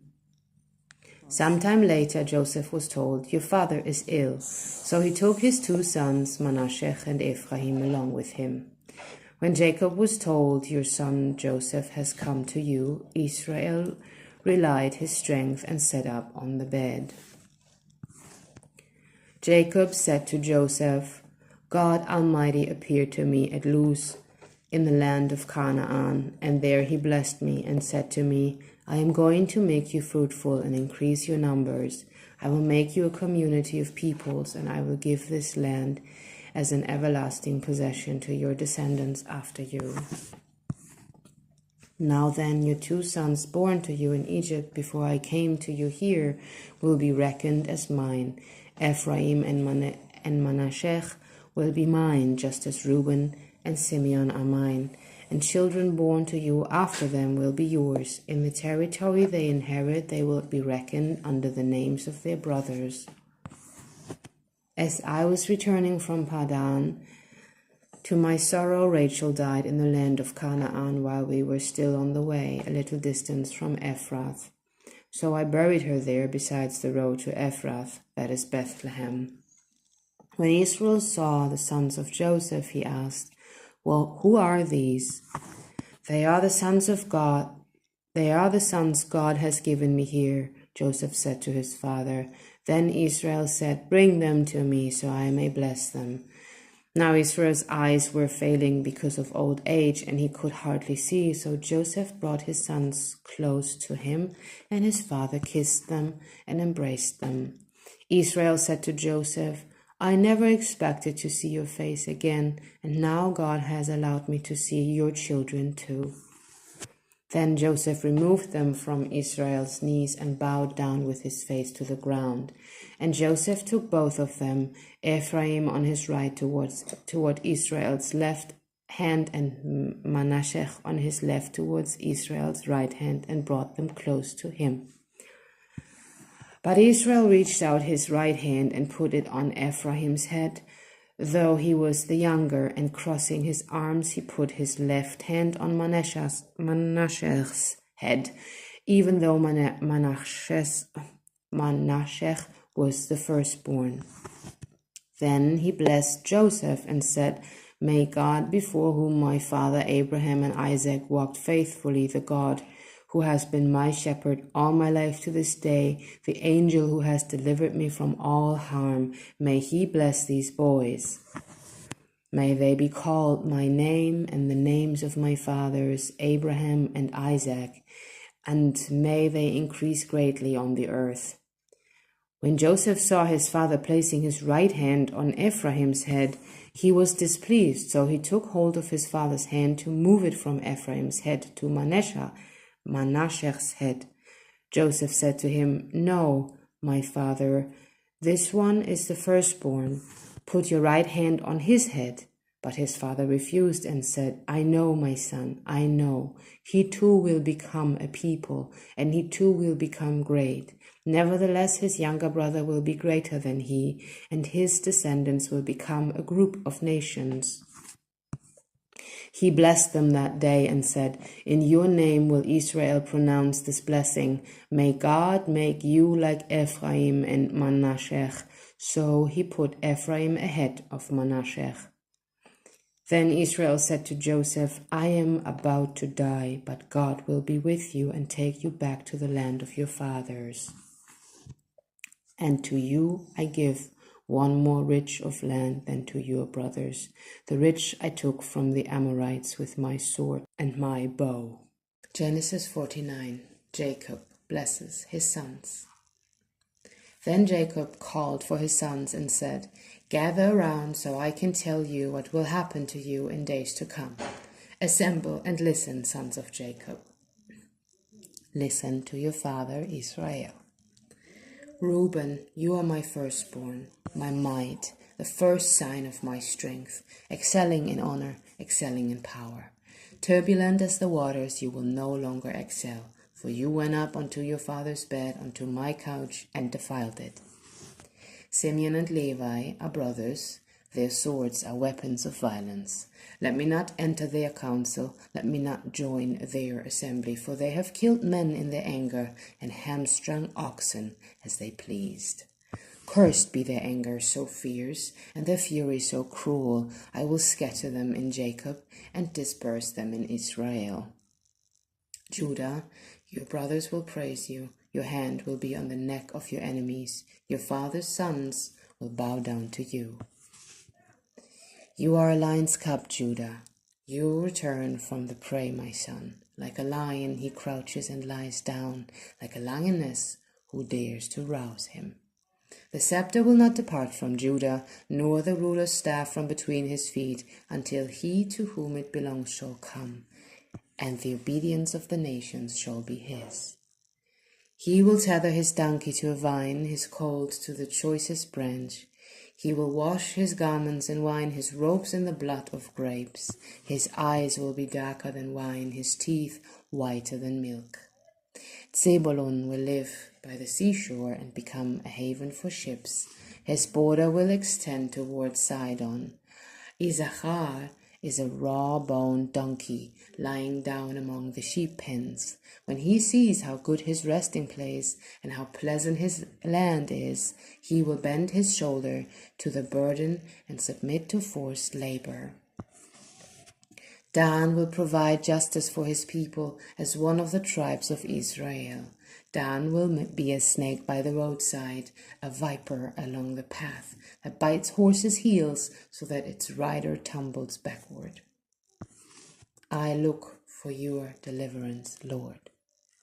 God will be attacked by a band of raiders, but he will attack them at their heels. Asher's foot will be rich. He will provide delicacies fit for a king. Naphtali is a doe set free that bears beautiful fawns. Joseph is a fruitful vine near a spring whose branches climb over a wall. With bitterness archers attacked him. They shot at him with hostility, but his bow remained steady, his strong arm stayed limber, because of the hand of the mighty one of Jacob, because of the shepherd, the rock of Israel, because of your father's God who helps you, because of the Almighty who blesses you with blessings of the skies above, blessings of the deep springs below, blessings of the breast and womb. Your father's blessings are greater than the blessings of the ancient mountains, than the bounty of the age-old hills. Let all these rest on the head of Joseph, on the brow of the prince among his brothers. Benjamin is a ravenous wolf. In the morning he devours the prey, in the evening he divides the plunder. All these are the 12 tribes of Israel, and this is what their father said to them when he blessed them, giving each the blessing appropriate to him. The death of Jacob. Then he gave them these instructions. I am about to be gathered to my people. Bury me with my fathers in the cave in the field of Ephron the Hittite, the cave in the field of Machpelah near Mamre in Canaan, which Abraham bought along with the field as a burial place from Ephron the Hittite. There Abraham and his wife Sarah were buried. There Isaac and his wife Rebekah were buried, and there I buried Leah. The field and the cave in it were bought from the Hittites. When Jacob had finished giving instructions to his son, he drew his feet up into the bed, breathed his last, and was gathered to his people. Genesis 50. Joseph threw himself on his father and wept over him and kissed him. Then Joseph directed the physicians in his service to embalm his father Israel. So the physicians embalmed him, taking a full 40 days, for that was the time required for embalming. And the Egyptians mourned for him 70 days. When the days of mourning had passed, Joseph said to Pharaoh's court, If I have found favor in your eyes, speak to Pharaoh for me. Tell him, my father made me swear an oath and said, I'm about to die. Bury me in the tomb I dug for myself in the land of Canaan. Now let me go and bury my father, then I will return. Pharaoh said, Go up and bury your father, as he made you swear to do. So Joseph went up to bury his father. All Pharaoh's officials accompanied him, the dignitaries of his court and all the dignitaries of Egypt, besides all the members of Joseph's household and brothers and those belonging to his father's household. Only their children and their flocks and herds were left in Goshen. Chariots and horsemen also went up with him. It was a very large company. When they reached the threshing floor of Atad near the Jordan, they lamented loudly and bitterly. And there Joseph observed a 7-day period of mourning for his father. When the Canaanites who lived there saw the mourning at the threshing floor of Atad, they said, The Egyptians are holding a solemn ceremony of mourning. That is why that place near the Jordan is called Abel Mitzrayim. So Jacob's sons did as he had commanded them. They carried him to the land of Canaan and buried him in the cave in the field of Machpelah near Mamre, which Abraham had bought along with the field as a burial place from Ephron the Hittite. After burying his father, Joseph returned to Egypt, together with his brothers and all the others who had gone with him to bury his father. Joseph reassures his brothers. When Joseph's brothers saw their father was dead, they said, What if Joseph holds a grudge against us and pays us back for all the wrongs we did to him? So they sent word to Joseph saying, Your father left these instructions before he died.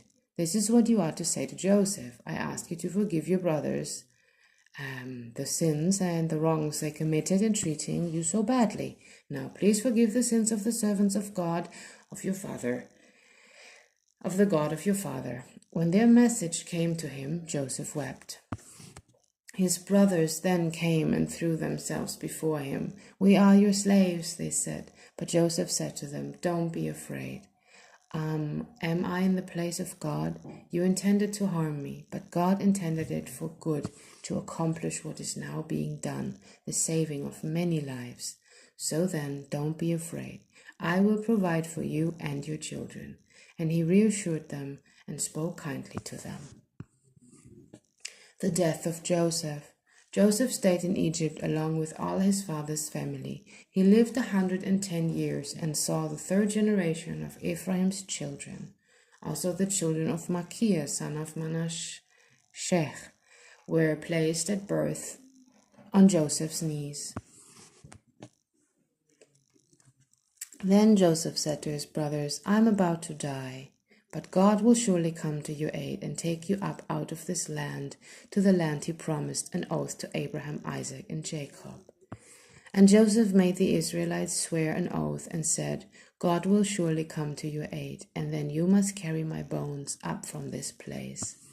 So Joseph died at the age of 110, and after they embalmed him, he was placed in a coffin in Egypt. End of Genesis.